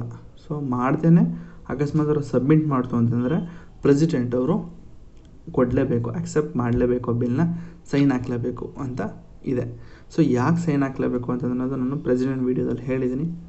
ಸೊ ಅಷ್ಟೇ. ಸೊ ಇಷ್ಟು ಬಂದು ನಿಮ್ಮ ಆರ್ಡಿನರಿ ಬಿಲ್ ಆಗಿತ್ತು. ಸೊ ನೆಕ್ಸ್ಟ್ ಟಾಪಿಕ್ ಬಂದು ಮನಿ ಬಿಲ್. ಸೊ ಏನಿದು ಸರ್ ಮನಿ ಬಿಲ್ಲು? ಆರ್ಡಿನರಿ ಬಿಲ್ಲು ಮತ್ತು ಮನಿ ಬಿಲ್ ಎರಡೂ ಒಂದೇನಾ? ಇಲ್ಲ ಸರ್, ಮನಿ ಬಿಲ್ಲೇ ಬೇರೆ, ಆರ್ಡಿನರಿ ಬಿಲ್ಲೇ ಬೇರೆ. ಸರಿ, ನಮ್ಮ ಮನಿ ಬಿಲ್ ಏನು ಅಂತಂದರೆ ಆರ್ಟಿಕಲ್ 110 ಅಥವಾ ಆರ್ಟಿಕಲ್ 110 ಏನೇನು ಬರ್ತಿದೆ ಅವೆಲ್ಲ ಮನಿ ಬಿಲ್ಲು. ಅದನ್ನು ಬಿಟ್ಟು ಯಾವುದಿದೆ ಅದೆಲ್ಲ ಆರ್ಡಿನರಿ ಬಿಲ್ಲು. ಜೊತೆಗೆ ಫಿಸ್ಕಲ್ ರೆಸ್ಪಾನ್ಸಿಬಿಲಿಟಿ ಬಗ್ಗೆ, ಲೈಕ್ ರೆವೆನ್ಯೂ ಮತ್ತು ಎಕ್ಸ್ಪೆಂಡಿಚರ್ ಬಗ್ಗೆ ಏನಾದರೂ ಇತ್ತು ಅಂತಂದರೆ ಅವೆಲ್ಲ ನಾವು ಫಿನಾನ್ಷಿಯಲ್ ಬಿಲ್ ಅಂತ ಹೇಳ್ತೀವಿ. ಸೊ ಮುಂದೆ ನೋಡ್ತೀವಿ, ಅದ್ರ ಬಗ್ಗೆ ತಲೆಗೆಡ್ಸ್ಕೊಬೇಡಿ. ಜಸ್ಟ್ ಈಗ ಮನಿ ಬಿಲ್ ಹೇಳ್ತೀನಿ. Article 110 of the Constitution deals with the definition of the money bill. It states that a bill is deemed to be a money bill if it contains only provisions dealing with all or any of the following matters. ನೋಡಿ, ಇಷ್ಟು ಮ್ಯಾಟರ್ಸ್ಗಳು ಕೊಟ್ಟಿದೆ. ಇಷ್ಟು ಮ್ಯಾಟರ್ಸಲ್ಲಿ ಏನೇನು ಕೊಟ್ಟಿದ್ದಾರೆ ಅವೆಲ್ಲ money bill. ನೋಡಿ, the imposition, abolition, remission, alteration or regulation of any tax. ಅಂದರೆ ಯಾವ ಬಿಲ್ಲು ಹಣದ ಬಗ್ಗೆ ಇದೆ, ಹಣಕಾಸು ಬಗ್ಗೆ ಇದೆ, ಅವೆಲ್ಲ ನಾವು ಮನಿ ಬಿಲ್ ಅಂತ ಕರಿತೀವಿ. ಆಯಿತಾ? ಸಿಂಪಲಾಗಿ ಹೇಳೋದಾದರೆ the regulation of ಬಾರಿಂಗ್ of money by the union government. So union government ಬೇರೆ ಕಡೆ ಏನಾದರೂ ಹಣವನ್ನು ಬಾರೋ ಮಾಡ್ತಾ ಇದೆ, ಸಾಲವನ್ನು ಇಸ್ಕೊಳ್ತಾ ಇದೆ ಅಂದರೆ ಅಂಥದ್ದು ನಾವು ಮನಿ ಬಿಲ್ ಅಂತೀವಿ. The custody of the consolidated fund of India, ಇನ್ನೂ ಹೇಳಿಲ್ಲ ಅದ್ರ ಬಗ್ಗೆ. Or contingency fund of India, the payment of money into. So ಎಲ್ಲ ನೋಡ್ಕೊಳ್ಳಿ. ಸೊ ಏನು ಸುಮ್ಮನೆ ಓದಿದ್ರೆ ವೇಸ್ಟು. ಸೊ ಇದ್ರ ಬಗ್ಗೆ ಎಕ್ಸ್ಪ್ಲೇನ್ ಮಾಡಬೇಕು ನಿಮಗೆ. ಸೊ ನಾನು ಸದ್ಯಕ್ಕೆ ಕನ್ಸಾಲಿಡೇಟೆಡ್ ಫಂಡ್ ಆಫ್ ಇಂಡಿಯಾ ಮತ್ತು ಕಾಂಟಿಜೆನ್ಸಿ ಫಂಡ್ ಆಫ್ ಇಂಡಿಯಾ ಅದ್ರ ಬಗ್ಗೆ ಹೇಳಿಲ್ಲ. ಜಸ್ಟ್ ಸಿಂಪಲಾಗಿ ಹೇಳ್ತೀನಿ. ಯಾವುದು ಮನಿ ಬಿಲ್ ಅಂತಂದರೆ ಟ್ಯಾಕ್ಸು ಮನಿ ಎಲ್ಲೆಲ್ಲಿ ಇನ್ವಾಲ್ವ್ ಆಗಿರುತ್ತೋ ಅದನ್ನು ನಾವು ಮನಿ ಬಿಲ್ ಅಂತ ಹೇಳ್ತೀವಿ. ಸಿಂಪಲ್, ಸರಿನಾ? Next, however a bill is not to be deemed to be, ನೋಡಿ, not to be deemed to be a money bill by reason only that it provides for imposition of a fine or other pecuniary or penalties. So ಇದು ಏನು ಹೇಳ್ತದೆ ಅಂತಂದರೆ, ಯಾವ ಒಂದು bill is not considered as a money bill ಅಂತಂದರೆ imposing fines or penalties. ನೋಡಿ, imposition of fines and penalties, demand or payment of ಫೀಸಸ್ for licence. So ಇದನ್ನೆಲ್ಲ ನಾವು ಮನಿ ಬಿಲ್ ಅಂತ ಹೇಳೋದಕ್ಕಾಗಲ್ಲ. ಸೊ ನೋಡಿ, ಇಲ್ಲೂ ಕೂಡ ಫೀಗಳಿದೆ, ಫೈನ್ಸ್ಗಳ ಬಗ್ಗೆ ಇದೆಲ್ಲ ಹಣದ ಬಗ್ಗೆ ತಾನೆ. ಸೊ ಆದರೂ ಕೂಡ ಇದನ್ನು ನಾವು ಮನಿ ಬಿಲ್ ಅಂತ ಹೇಳೋದಕ್ಕಾಗಲ್ಲ. ಆಯಿತಾ? If any question arises whether a bill is a money bill or not, the decision of the speaker of the Lok Sabha is final. So ಅಕಸ್ಮಾತು ಸ್ಪೀಕರ್ ಮಾಡಬೇಕಾದ್ರೆ ನಾನು ಹೇಳಿದೆ ಏನಂತ ಹೇಳಿದೆ ಅಂತಂದರೆ ಸ್ಪೀಕರ್ಗೆ ಒಂದು ಪವರ್ ಇದೆ. ಏನು ಅಂತಂದರೆ ಅವರು ಯಾವುದೇ ಒಂದು ಬಿಲ್ಲನ್ನು ಮನಿ ಬಿಲ್ ಅಂತ ಕನ್ಸಿಡರ್ ಮಾಡ್ಬೋದು. ಸೊ ಆ ಒಂದು ಕನ್ಸಿಡರ್ ಮಾಡ್ತಾರಲ್ಲ, ಸೊ ಅದ್ರ ಬಗ್ಗೆ ಯಾವುದೇ ಕಾರಣಕ್ಕೂ ಡಿಸ್ಕಷನ್ ಎಲ್ಲೂ ಆಗೋದಿಲ್ಲ. ಸೊ ಅವರ ಒಂದು ಡಿಸಿಷನ್ನು ಫೈನಲ್ ಆಗಿರುತ್ತೆ ಅಂತ ಹೇಳಿದೆ. ಸೊ ಇಲ್ಲೂ ಕೂಡ ಕೊಟ್ಟಿರೋದು the decision of the speaker is final. ಅದು ಮನಿ ಬಿಲ್ಲ ಅಲ್ವಾ ಅಂತ ಡಿಸೈಡ್ ಮಾಡೋ ಒಂದು ತಾಕತ್ತು ಯಾರಿಗಿದೆ ಅಂತಂದರೆ ಸ್ಪೀಕರ್ಗಿರುತ್ತೆ. ಸೊ ಅದ್ರ ಬಗ್ಗೆ ಯಾವುದೇ ಕಾರಣಕ್ಕೂ ಯಾರು ಕ್ವಶನ್ ಮಾಡಬಾರ್ದು ಮತ್ತು ಇವರ ಒಂದು ಡಿಸಿಷನ್ನು ಫೈನಲ್ ಆಗಿರುತ್ತೆ. Is decision in this regard cannot be questioned in any court of law or in either house of the parliament or even president ಕೂಡ ಇವರ ಒಂದು ಡಿಸಿಷನ್ನ ಕೇಳೋದಕ್ಕಾಗಲ್ಲಂತೆ. ಆಯಿತಾ? When a money bill is transmitted to the Rajya Sabha for recommendation and presented to the President for his assent, the Speaker endorses it as a money bill. So ಇಲ್ಲೇನಾಗುತ್ತೆ ಅಂತಂದರೆ ಒಂದ್ಸತಿ ಒಂದು ಹೌಸಿಂದ ಇನ್ನೊಂದು ಹೌಸ್ಗೆ ಏನಾದರೂ ಮನಿ ಬಿಲ್ ಹೋಗ್ತಾ ಇದೆ ಅಂತಂದಾಗ ಸ್ಪೀಕರ್ ಏನು ಮಾಡ್ತಾರೆ, ಒಂದು ಸೀಲ್ನ ಒತ್ತಿ this bill is a money bill ಅಂತ ಹೇಳಿ ನಂತರ ಅದು ಪ್ರೆಸಿಡೆಂಟ್ ಆಕ್ಸೆಪ್ಟೆನ್ಸ್ಗೆ ಹೋಗುತ್ತೆ. ಅರ್ಥ ಆಗಿಲ್ವಾ? ಈಗ ಲೋಕಸಭೆಯಲ್ಲಿ ಅದು ಬಿಲ್ ಆರಿಜಿನೇಟ್ ಆಗಿದೆ ಅಂತ ತಿಳ್ಕೊಳ್ಳಿ, ಮನಿ ಬಿಲ್ ಅಲ್ಲ. ಸೊ ಮನಿ ಬಿಲ್ಲೆಲ್ಲ ನಿಮಗೆ ಲೋಕಸಭೆಯಲ್ಲೇ ಆರಿಜಿನೇಟ್ ಆಗೋದು, ಯಾವುದೇ ಕಾರಣಕ್ಕೂ ರಾಜ್ಯಸಭೆಯಲ್ಲಿ ಆರಿಜಿನೇಟ್ ಆಗಲ್ಲ. ಆಯಿತಾ? ಮನಿ ಬಿಲ್ಲು ಒಂದ್ಸತಿ ಲೋಕಸಭೆಯಲ್ಲಿ ಆರಿಜಿನೇಟ್ ಆಗಿ ರಾಜ್ಯಸಭೆಯಿಂದ ಅದು ಕೂಡ ಪಾಸಾಗಿ ನೆಕ್ಸ್ಟ್ ಪ್ರೆಸಿಡೆಂಟ್ ಹೋಗ್ಬೇಕಾದ್ರೆ ಸ್ಪೀಕರ್ ಏನು ಮಾಡ್ತಾರೆ, ಒಂದು ಸೀಲ್ನ ಓದುತ್ತಾರೆ. ಎರಡೂ ಹೌಸ್ಗಳಿಂದ ಆಕ್ಸೆಪ್ಟ್ ಆಗಿದೆ, ಜೊತೆಗೆ ಈ ಒಂದು ಬಿಲ್ಲು ಮನಿ ಬಿಲ್ ಆಗಿದೆ ಅದೊಂದು ಒಂದು ಸೀಲ್ನ ಒತ್ತಿ ಅವರೊಂದು ಸಿಗ್ನೇಚರ್ ಮಾಡಿ ನೆಕ್ಸ್ಟ್ ಪ್ರೆಸಿಡೆಂಟ್ ಕಳಿಸ್ತಾರೆ. ಸೊ ನೆಕ್ಸ್ಟ್ ಪ್ರೆಸಿಡೆಂಟ್ ಅವರು ನೋಡ್ತಾರೆ, ಓಕೆ ಸ್ಪೀಕರ್ ಅವರು ಸೈನ್ ಹಾಕಿದ್ದಾರೆ ಏನಂತ ಅಂದರೆ ಈ ಒಂದು ಬಿಲ್ಲು ಮನಿ ಬಿಲ್ ಅಂತ ಹೇಳಿದರೆ, so I have to give accept ಮಾಡಲೇಬೇಕು. ಯಾಕಂತಂದರೆ ಈ ಒಂದು ಮನಿ ಬಿಲ್ನ ಇಂಟ್ರೊಡ್ಯೂಸ್ ಮಾಡೋಕ್ಕಿಂತ ಮುಂಚೆ ಪ್ರೆಸಿಡೆಂಟ್ ಅವರ ಒಂದು ರೆಕಮೆಂಡೇಷನ್ ಬೇಕು. ನೋಡಿ ಸರ್, ನಾವು ಒಂದು ಮನಿ ಬಿಲ್ನ ಇಂಟ್ರೊಡ್ಯೂಸ್ ಮಾಡ್ತಾಯಿದ್ದೀವಿ, ದಯವಿಟ್ಟು ನಿಮ್ಮ ಒಂದು ಒಪಿನಿಯನ್ನ ತಿಳಿಸಿ ಅಂತ ಹೇಳಿ ಪ್ರೆಸಿಡೆಂಟ್ ಅವ್ರು ಏನಾದರೂ ಪರ್ಮಿಷನ್ ಕೊಟ್ಟರೆ ಮಾತ್ರ ಈ ಒಂದು ಮನಿ ಬಿಲ್ನ ಇಂಟ್ರೊಡ್ಯೂಸ್ ಮಾಡೋಕ್ಕಾಗೋದು. ಅದಕ್ಕೇ ಒಂದ್ಸತಿ ಎರಡೂ ಹೌಸ್ಗಳಿಂದ ಏನಾದರೂ ಮನಿ ಬಿಲ್ ಪಾಸ್ ಆಯಿತು ಅಂತಂದರೆ ಪ್ರೆಸಿಡೆಂಟ್ ಅವರು ಮುಲಾಜಿಲ್ದೇ ಆಕ್ಸೆಪ್ಟ್ ಮಾಡಿಬಿಡ್ತಾರೆ. ಯಾಕಂತಂದರೆ ಆ ಮನಿ ಬಿಲ್ ಇಂಟ್ರೊಡ್ಯೂಸ್ ಮಾಡೋಕ್ಕಿಂತ ಮುಂಚೆನೇ ಪ್ರೆಸಿಡೆಂಟ್ ಅವರ ಒಂದು ಅಪ್ರೂವಲ್ ಇರುತ್ತೆ. ಪ್ರೆಸಿಡೆಂಟ್ ಅವರು ಅಪ್ರೂವ್ ಮಾಡಿದ್ರೇ ಆ ಒಂದು ಬಿಲ್ ಆರಿಜಿನೇಟ್ ಆಗೋದು, ಇಲ್ಲಾಂತಂದರೆ ಆ ಒಂದು ಬಿಲ್ಲು ಆರಿಜಿನೇಟ್ ಆಗೋದಿಲ್ಲ. ಸೊ ಅದನ್ನೆಲ್ಲ ಮುಂದೆ ಹೇಳ್ತೀನಿ. ಸೊ ನೆಕ್ಸ್ಟು ಎಲ್ಲಿ ನಿಲ್ಲಿಸಿದ್ನಪ್ಪ, when a money bill, the constitution lays down a special procedure for the passing of a money bill in the parliament. A money bill can only be introduced in the Lok Sabha and that too on the recommendation of the president. ನಾನು ಹೇಳ್ದಂಗೆ ಆ ಒಂದು ಮನಿ ಬಿಲ್ನ introduce ಮಾಡೋಕ್ಕಿಂತ ಮುಂಚೆನೇ president ಅವರ ಒಂದು recommendation ಇರಬೇಕು. So every such bill is considered to be a government bill and can be introduced only by a minister. So ಈ ಥರ ಒಂದು ಮನಿ ಬಿಲ್ನ ಯಾರು ಇಂಟ್ರೊಡ್ಯೂಸ್ ಮಾಡ್ತಾರೆ ಅಂತಂದರೆ ಒಬ್ಬ ಮಿನಿಸ್ಟ್ರು ಮಾತ್ರ. ಇದನ್ನ ನಾವು ಗೌರ್ಮೆಂಟ್ ಬಿಲ್ ಅಂತಲೂ ಕೂಡ ಕರಿತೀವಿ. ಈ ಒಂದು ಬಿಲ್ಗಳನ್ನ ಯಾವುದೇ ಕಾರಣಕ್ಕೂ ಪ್ರೈವೇಟ್ ಮೆಂಬರ್ಸ್ ಇಂಟ್ರೊಡ್ಯೂಸ್ ಮಾಡೋದಕ್ಕಾಗಲ್ಲ, ಗೊತ್ತಿರಲಿ. So next, after a money bill is passed by the Lok Sabha, it is transmitted to the Rajya Sabha for its consideration. ಸರಿ, ಒಂದು ಹೌಸಿಂದ ಇನ್ನೊಂದು ಹೌಸ್ಗೆ ಹೋಗುತ್ತೆ. ಸರಿ, next the Rajya Sabha has a restricted power with regard to the money bill. Okay, ಇಲ್ಲಿ ಒಂದು ಹೇಳಬೇಕು, ಮನಿ bill introduce ಆಗೋದು ಬರೀ ಲೋಕಸಭೆಯಲ್ಲಿ ಮಾತ್ರ, ರಾಜ್ಯಸಭೆಗೆ ಯಾವುದೇ ಕಾರಣಕ್ಕೂ ಮನಿ ಬಿಲ್ ಇಂಟ್ರೊಡ್ಯೂಸ್ ಮಾಡುವಂಥ ಪವರ್ಗಳಿಲ್ಲ. ಜೊತೆಗೆ ಇಲ್ಲಿ ಒಂದ್ಸತಿ ಬಿಲ್ಲು ಲೋಕಸಭೆಯಿಂದ ರಾಜ್ಯಸಭೆಗೆ ಹೋಯಿತು ಅಂತಂದಾಗ ರಾಜ್ಯಸಭೆಯವರು ಮಸ್ಟ್ ಆಕ್ಸೆಪ್ಟ್ ಮಾಡಲೇಬೇಕು. ಯಾಕಂತಂದರೆ ಹೇಳ್ತೀನಿ ಮುಂದೆ, it cannot reject or amend a money bill. ಅವ್ರಿಗೆ ಯಾವುದೇ ಕಾರಣಕ್ಕೂ ರಿಜೆಕ್ಟ್ ಮಾಡೋ ಹಾಗಿಲ್ಲ, ಜೊತೆಗೆ ಅಮೆಂಡು ಕೂಡ ಮಾಡೋದಕ್ಕಾಗಲ್ಲ. It can only make the recommendation, ಅಂದರೆ ಅವರು ಒಂದಷ್ಟು ತಿದ್ದುಪಡಿ ಮಾಡ್ರಪ್ಪ, ರೆಕಮೆಂಡೇಶನ್ ನಮ್ಮದೊಂದು ರೆಕಮೆಂಡೇಶನ್ ತೊಗೊಳ್ಳಿ ಪ್ಲೀಸ್, ಒಂದಷ್ಟು ಎಕ್ಸ್ಟ್ರಾ ಕ್ಲಾಸ್ಗಳನ್ನ ಹಾಕಿ ಈ ಥರ ಒಂದು ಮಾಡಿದ್ರೆ ಈ ಥರ ಆಗುತ್ತೆ ಅಂತ ಒಂದಷ್ಟು ರೆಕಮೆಂಡೇಶನ್ಗಳನ್ನ ಕೊಡ್ಬೋದು. ಬಟ್ ಅವರು ಅವರೇ ತಿದ್ದುಪಡಿ ಮಾಡೋದಕ್ಕಾಗಲ್ಲ. So it must return the bill for Lok Sabha to the Lok Sabha within 14 days. ನೋಡಿ, ಒಂದ್ಸತಿ ಪಾಸ್ ಮಾಡಿ ಲೋಕಸಭೆಯಿಂದ ರಾಜ್ಯಸಭೆಗೆ ಹೋಯ್ತು ಅಂತ ತಿಳ್ಕೊಳ್ಳಿ. ಸೊ ಆಗ ರಾಜ್ಯಸಭೆ 14 ದಿನದಲ್ಲಿ ಅದನ್ನು ವಾಪಸ್ ಮಾಡಬೇಕು ಲೋಕಸಭೆಗೆ. ರೀಕನ್ಸಿಡರೇಷನ್ಗೆ.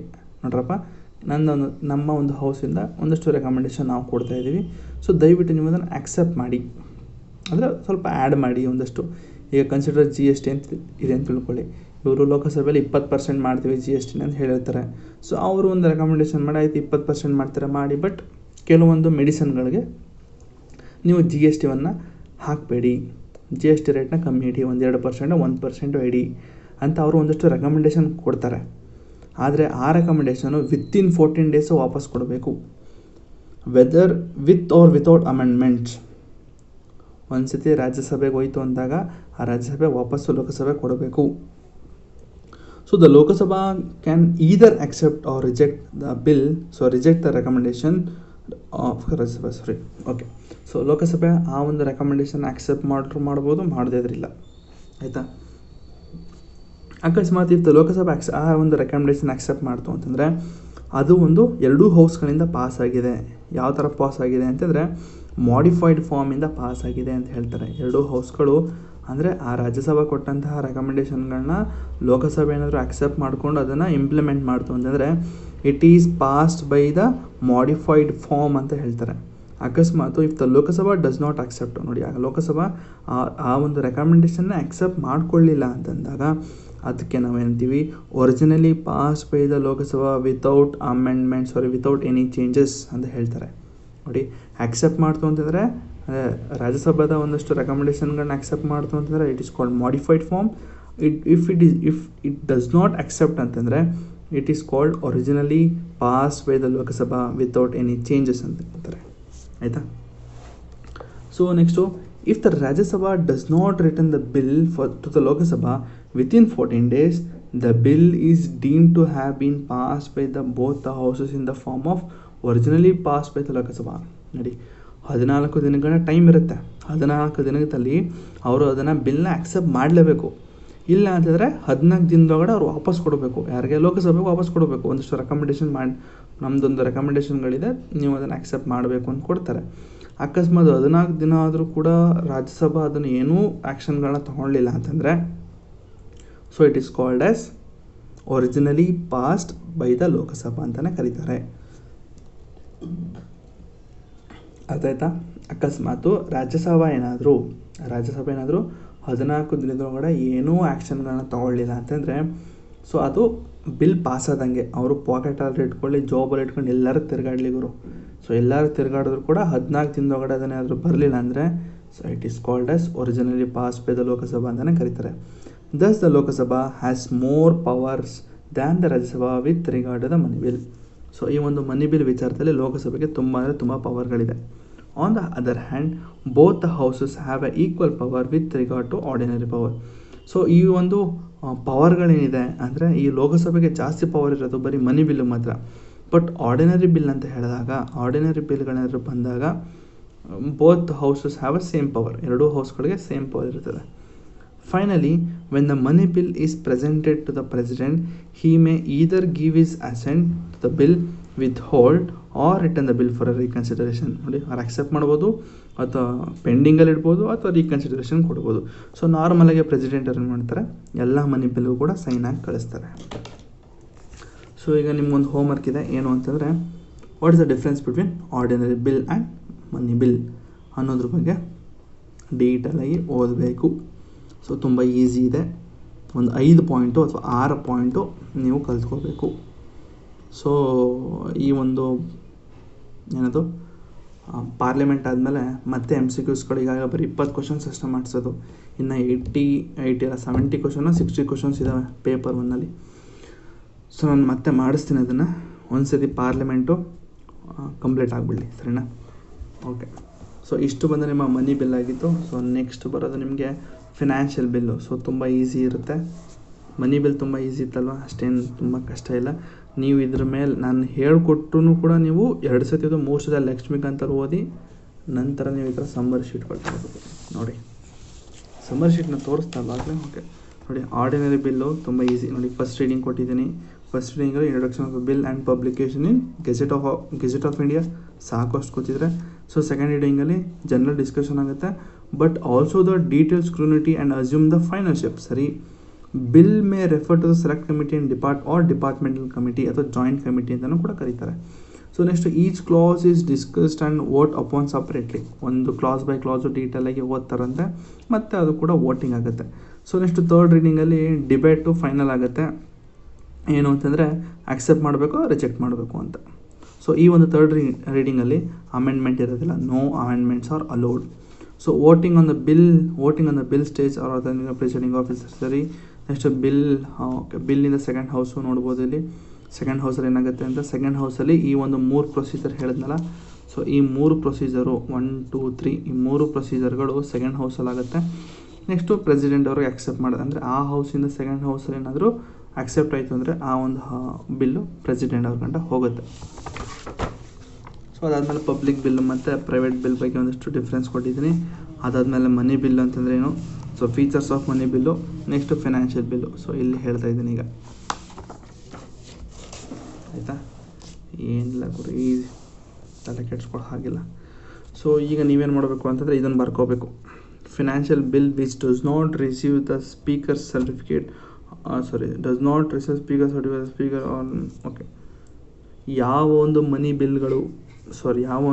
ಬಿಲ್ಗಳು ಫಿನಾನ್ಷಿಯಲ್ ಬಿಲ್ ಅಲ್ಲ, ಲಾಸ್ಟಲ್ಲಿ ಹೇಳ್ತೀನಿ ಬಿಡಿ, ಸ್ವಲ್ಪ ಕನ್ಫ್ಯೂಸಿಂಗ್ ಆಗಿದೆ ಇದು. ಸೊ ಫಿನಾನ್ಷಿಯಲ್ ಬಿಲ್ ಒಂದ್ಸತಿ ಮಾಡಿದ್ಮೇಲೆ ನಿಮಗೆ ಅರ್ಥ ಆಗುತ್ತೆ ಏನು ಅಂತ.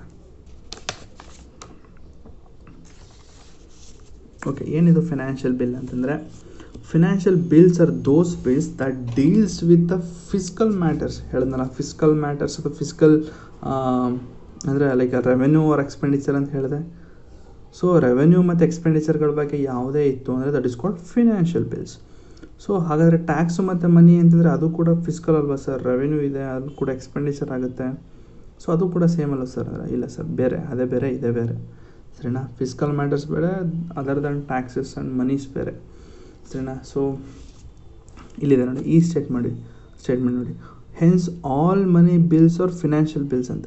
ಎಲ್ಲ ಮನಿ ಬಿಲ್ಗಳು ಫಿನಾನ್ಷಿಯಲ್ ಬಿಲ್ಗಳೇ. ನೀವು ನೋಡ್ಬೋದು, ಇಲ್ಲೇ ಇದೆ ನೋಡಿ, ಫಿನಾನ್ಷಿಯಲ್ ಬಿಲ್ಗಳಲ್ಲಿ ಮನಿ ಬಿಲ್ ಕೂಡ ಇನ್ಕ್ಲೂಡ್ ಆಗಿದೆ ಅಂತ ನೀವೇ ಅರ್ಥ ಮಾಡ್ಕೋಬೇಕು. ಎಲ್ಲ ಮನಿ ಬಿಲ್ಗಳು ಫಿನಾನ್ಷಿಯಲ್ ಬಿಲ್ಗಳು, ಬಟ್ ಎಲ್ಲ ಫಿನಾನ್ಷಿಯಲ್ ಬಿಲ್ಗಳು ಮನಿ ಬಿಲ್ ಅಲ್ಲ, ಆಯಿತಾ? ಸೊ ಈ ಫಿನಾನ್ಷಿಯಲ್ ಬಿಲ್ ಒಳಗಡೆ ಮನಿ ಬಿಲ್ಸ್ ಇದೆ, ಫಿನಾನ್ಷಿಯಲ್ ಬಿಲ್ 1 ಇದೆ, ಫಿನಾನ್ಷಿಯಲ್ ಬಿಲ್ 2 ಇದೆ. ಸೊ ಇಲ್ಲಿ ನೋಡ್ಬೋದು ಈ statement, hence all money bills are financial bills but all financial bills are not money bills. ಇದು ತುಂಬ important. So next financial bills are 3 kinds, 3 kinds ಇದ್ದಾವಂತೆ. So next those financial bills are money bills which contains exclusively those matters which are mentioned in Article 110. So ಈಗ ಮನಿ bill ಅಂತಂದರೆ article 110 ಯಾವುದು ಏನೇನು mention ಆಗಿದೆ ಅದನ್ನೆಲ್ಲ ನಾವು ಮನಿ ಬಿಲ್ಸ್ ಅಂತ ಹೇಳಿದ್ದೀವಿ, ಈಗಾಗಲೇ ಡಿಸ್ಕಸ್ ಮಾಡಿದ್ದೀವಿ ಬೇಡಾಗಿ ಮತ್ತೆ. So these are also certified by the speaker of the Lok Sabha as money bills. So ಆ ಥರ ಒಂದು ಬಿಲ್ಗಳನ್ನ ನೋಡ್ರಪ್ಪ ತೋರಿಸ್ಬಿಡ್ತೀನಿ ಅದನ್ನೀಗ. ಸೊ ಇದು ಆರ್ಟಿಕಲ್ 110 ಇಷ್ಟು ಮೆನ್ಷನ್ ಆಗಿದೆ. ಇಷ್ಟು ಮೆನ್ಷನ್ ಆಗಿರೋದಕ್ಕೆ ನಾವು consolidated fund of India, contingency fund of India, so ಏನೇನಿದೆ ಅದಕ್ಕೆಲ್ಲ ನಾವು ಮನಿ ಬಿಲ್ ಅಂತ ಹೇಳ್ತೀವಿ, ಆಯಿತಾ? ಸೊ ಆರ್ಟಿಕಲ್ 110 ಬರೆದಿರೋದು ಇಷ್ಟು. ಈ ಒಂದು ಮ್ಯಾಟರ್ಸ್ನ ಬಿಟ್ಟು ಬೇರೆದು ಏನೇನಿದೆ ಅದನ್ನು ನಾವು ಫಿನಾನ್ಷಿಯಲ್ ಬಿಲ್ಸ್ ಅಂತ ಹೇಳ್ತೀವಿ, ಆಯಿತಾ? ಸೊ ಆ ಥರ ಒಂದು ಬಿಲ್ಗಳನ್ನ ಮನಿ ಬಿಲ್ ಅಂತ ಹೇಳೋದು ಯಾರು ಅಂದರೆ ಸ್ಪೀಕರ್ ಹೇಳ್ತಾರೆ. So next financial bill 1. So ಏನಿದು ಫಿನಾನ್ಷಿಯಲ್ ಬಿಲ್ಸ್ 1 ಅಂತಂದರೆ, A financial bills 1 is a bill that contains not only any or all the matters mentioned in Article 110 but also other matters of general legislation. So ಇಷ್ಟು mention ಇದಕ್ಕೆಲ್ಲ ನಾವು ಏನಂತೀವಿ, ಮನಿ bill ಅಂತೀವಿ. ಇಷ್ಟು mention ಏನಾಗಿದೆ, 1 ರಿಂದ 7 mention ಏನಾಗಿದೆ ಅದನ್ನು ಬಿಟ್ಟು ಬೇರೆ ಏನೇನಿದೆ ಅದಕ್ಕೆಲ್ಲ ನಾವು ಫಿನಾನ್ಷಿಯಲ್ ಬಿಲ್ 1 ಅಂತ ಹೇಳ್ತೀವಿ. For instance, a bill contains a borrowing clause but does not exclusively deals with the borrowing.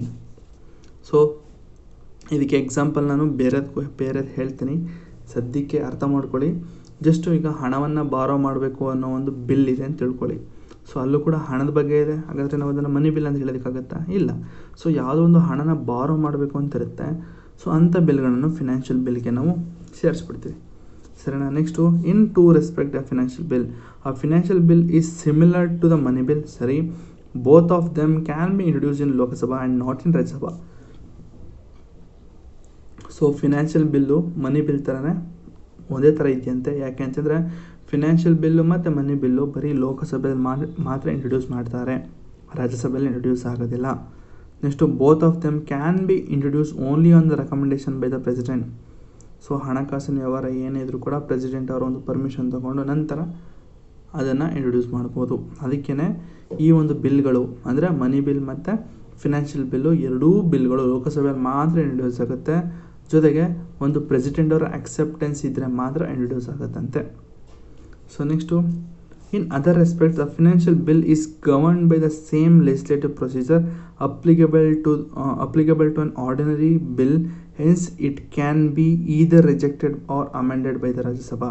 ನೋಡಿ, ಇದು ಲೋಕಸಭೆಯಲ್ಲಿ ಇಂಟ್ರೊಡ್ಯೂಸ್ ಆದರೂ ಕೂಡ ಇದು ಮನಿ ಬಿಲ್ ಥರ ಒಂದು ಪ್ರೊಸೀಜರ್ ಇಲ್ಲ. ಮನಿ ಬಿಲ್ ಥರ ಯಾವುದೇ ಕಾರಣಕ್ಕೂ ಪ್ರೊಸೀಜರ್ ಇಲ್ಲ. ಇಲ್ಲಿ ಪ್ರೊಸೀಜರ್ ಹೇಗಿರುತ್ತೆ ಅಂದರೆ ನಾರ್ಮಲಾಗಿ ನಾವು ಆರ್ಡಿನರಿ ಬಿಲ್ ಹೇಳಿದ್ನಲ್ಲ, first reading, second reading, third reading ಮತ್ತು ಬಿಫೋರ್ ದ ಸೆಕೆಂಡ್ ರೀಡಿಂಗ್ ಅಂತ ಹೇಳಿದೆ, ಆಮೇಲೆ ಅಸೆಂಟ್ ಆಫ್ ಅ ಪ್ರೆಸಿಡೆಂಟ್ ಅಂತ ಹೇಳಿದೆ. ಸೊ ಇಲ್ಲಿ ಆರ್ಡಿನರಿ ಬಿಲ್ಲಲ್ಲಿ ಏನು ಪ್ರೊಸೀಜರ್ ಇರುತ್ತೋ ಆ procedure same procedure financial bill ಕೂಡ ಆಗುತ್ತೆ.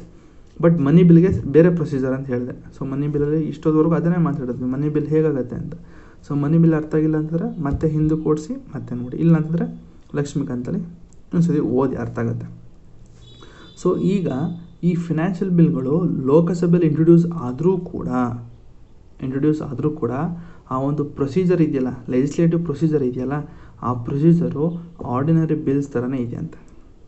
ಅದಕ್ಕೇ ಆರ್ಡಿನರಿ ಬಿಲ್ಸ್ ಇದೆ ಅಂತಂದಾಗ ಇದು ರಾಜ್ಯಸಭೆ ರಿಜೆಕ್ಟು ಮಾಡ್ಬೋದು, ಆಯಿತಾ. So next in case of disagreement, ನೋಡಿ ಎರಡೂ ಹೌಸ್ಗಳಿಂದ ಏನಾದ್ರು ಡಿಸ್ಅಗ್ರಿಮೆಂಟ್ ಆಯಿತು ಅಂದರೆ ಡೆಡ್ ಲಾಕ್ ಆಗುತ್ತೆ. ಸೊ ಡೆಡ್ ಲಾಕ್ ಆದಾಗ ಪ್ರೆಸಿಡೆಂಟ್ ಏನು ಮಾಡ್ತಾರೆ, ಜಾಯಿಂಟ್ ಸೀಟಿಂಗ್ ಕೂರಿಸ್ತಾರೆ. ಬಂದ್ರಪ್ಪ ಜಾಯಿಂಟ್ ಸೀಟಿಂಗ್ ಕೂತ್ಕೊಳ್ಳಿ ಅಂತ ಹೇಳಿ ಜಾಯಿಂಟ್ ಸೀಟಿಂಗ್ ಕೂರಿಸಿ ಮತ್ತೆ ಡಿಸ್ಕಷನಲ್ಲಾಗಿ ಅಲ್ಲೂ ಕೂಡ ಪ್ರೆಸೆಂಟ್ ಆ್ಯಂಡ್ ವೋಟಿಂಗ್ ಎಷ್ಟು ಜನ ಪ್ರೆಸೆಂಟ್ ಆಗಿರ್ತಾರೆ, ಅದರಲ್ಲಿ ಎಷ್ಟು ಜನ ವೋಟಿಂಗ್ ಮಾಡ್ತಾರೆ, ಅದರಲ್ಲಿ 50% +1 ವೋಟಿಂಗ್ ಎಷ್ಟು ಬರುತ್ತೆ ಅದ್ರ ಮೇಲೆ ಅದು ಜಾಯಿಂಟ್ ಸೀಟಿಂಗ್ ಇದೆ, ಅದು ಕೂಡ ಪಾಸ್ ಆಗುತ್ತೆ. ಸೊ ಇಷ್ಟು ಬಂದು ನಿಮ್ಮ financial bill 1. So next financial bills 2 ಏನು ಹೇಳುತ್ತೆ ಅಂತಂದರೆ it contains the provisions involving expenditure from the consolidated fund of India. ನೋಡಿ ಇಲ್ಲಿ consolidated fund of India. So sir ಏನಿದು sir consolidated fund of India ಅಂತಂದರೆ, ಸೊ ಅಪ್ಕಮಿಂಗ್ ಕ್ಲಾಸಲ್ಲಿ ಗೊತ್ತಾಗುತ್ತೆ ನಮಗೆ, ಬಡ್ಜೆಟ್ ಇನ್ ಪಾರ್ಲಿಮೆಂಟ್ ಮಾಡ್ತೀನಲ್ಲ ಆವಾಗ ನಮಗೆ ಕನ್ಸಾಲಿಡೇಟೆಡ್ ಫಂಡ್ ಆಫ್ ಇಂಡಿಯಾ ಅಂದ್ರೇನು, ಕಾಂಟಿಂಜೆನ್ಸಿ ಫಂಡ್ಸ್ ಅಂದ್ರೇನು, ಪಬ್ಲಿಕ್ ಅಕೌಂಟ್ಸ್ ಅಂದ್ರೇನು, ಸೊ ಅದು ನೆಕ್ಸ್ಟ್ ಕ್ಲಾಸಲ್ಲಿ ಗೊತ್ತಾಗುತ್ತೆ. ಸೊ ಈ ಒಂದು ಕನ್ಸಾಲಿಡೇಟೆಡ್ ಫಂಡ್ ಆಫ್ ಇಂಡಿಯಾದಿಂದ ಏನೇ ಎಕ್ಸ್ಪೆಂಡಿಚರ್ ಮಾಡಬೇಕು ಅಂತಂದಾಗ ಈ ಕನ್ಸಿಡರ್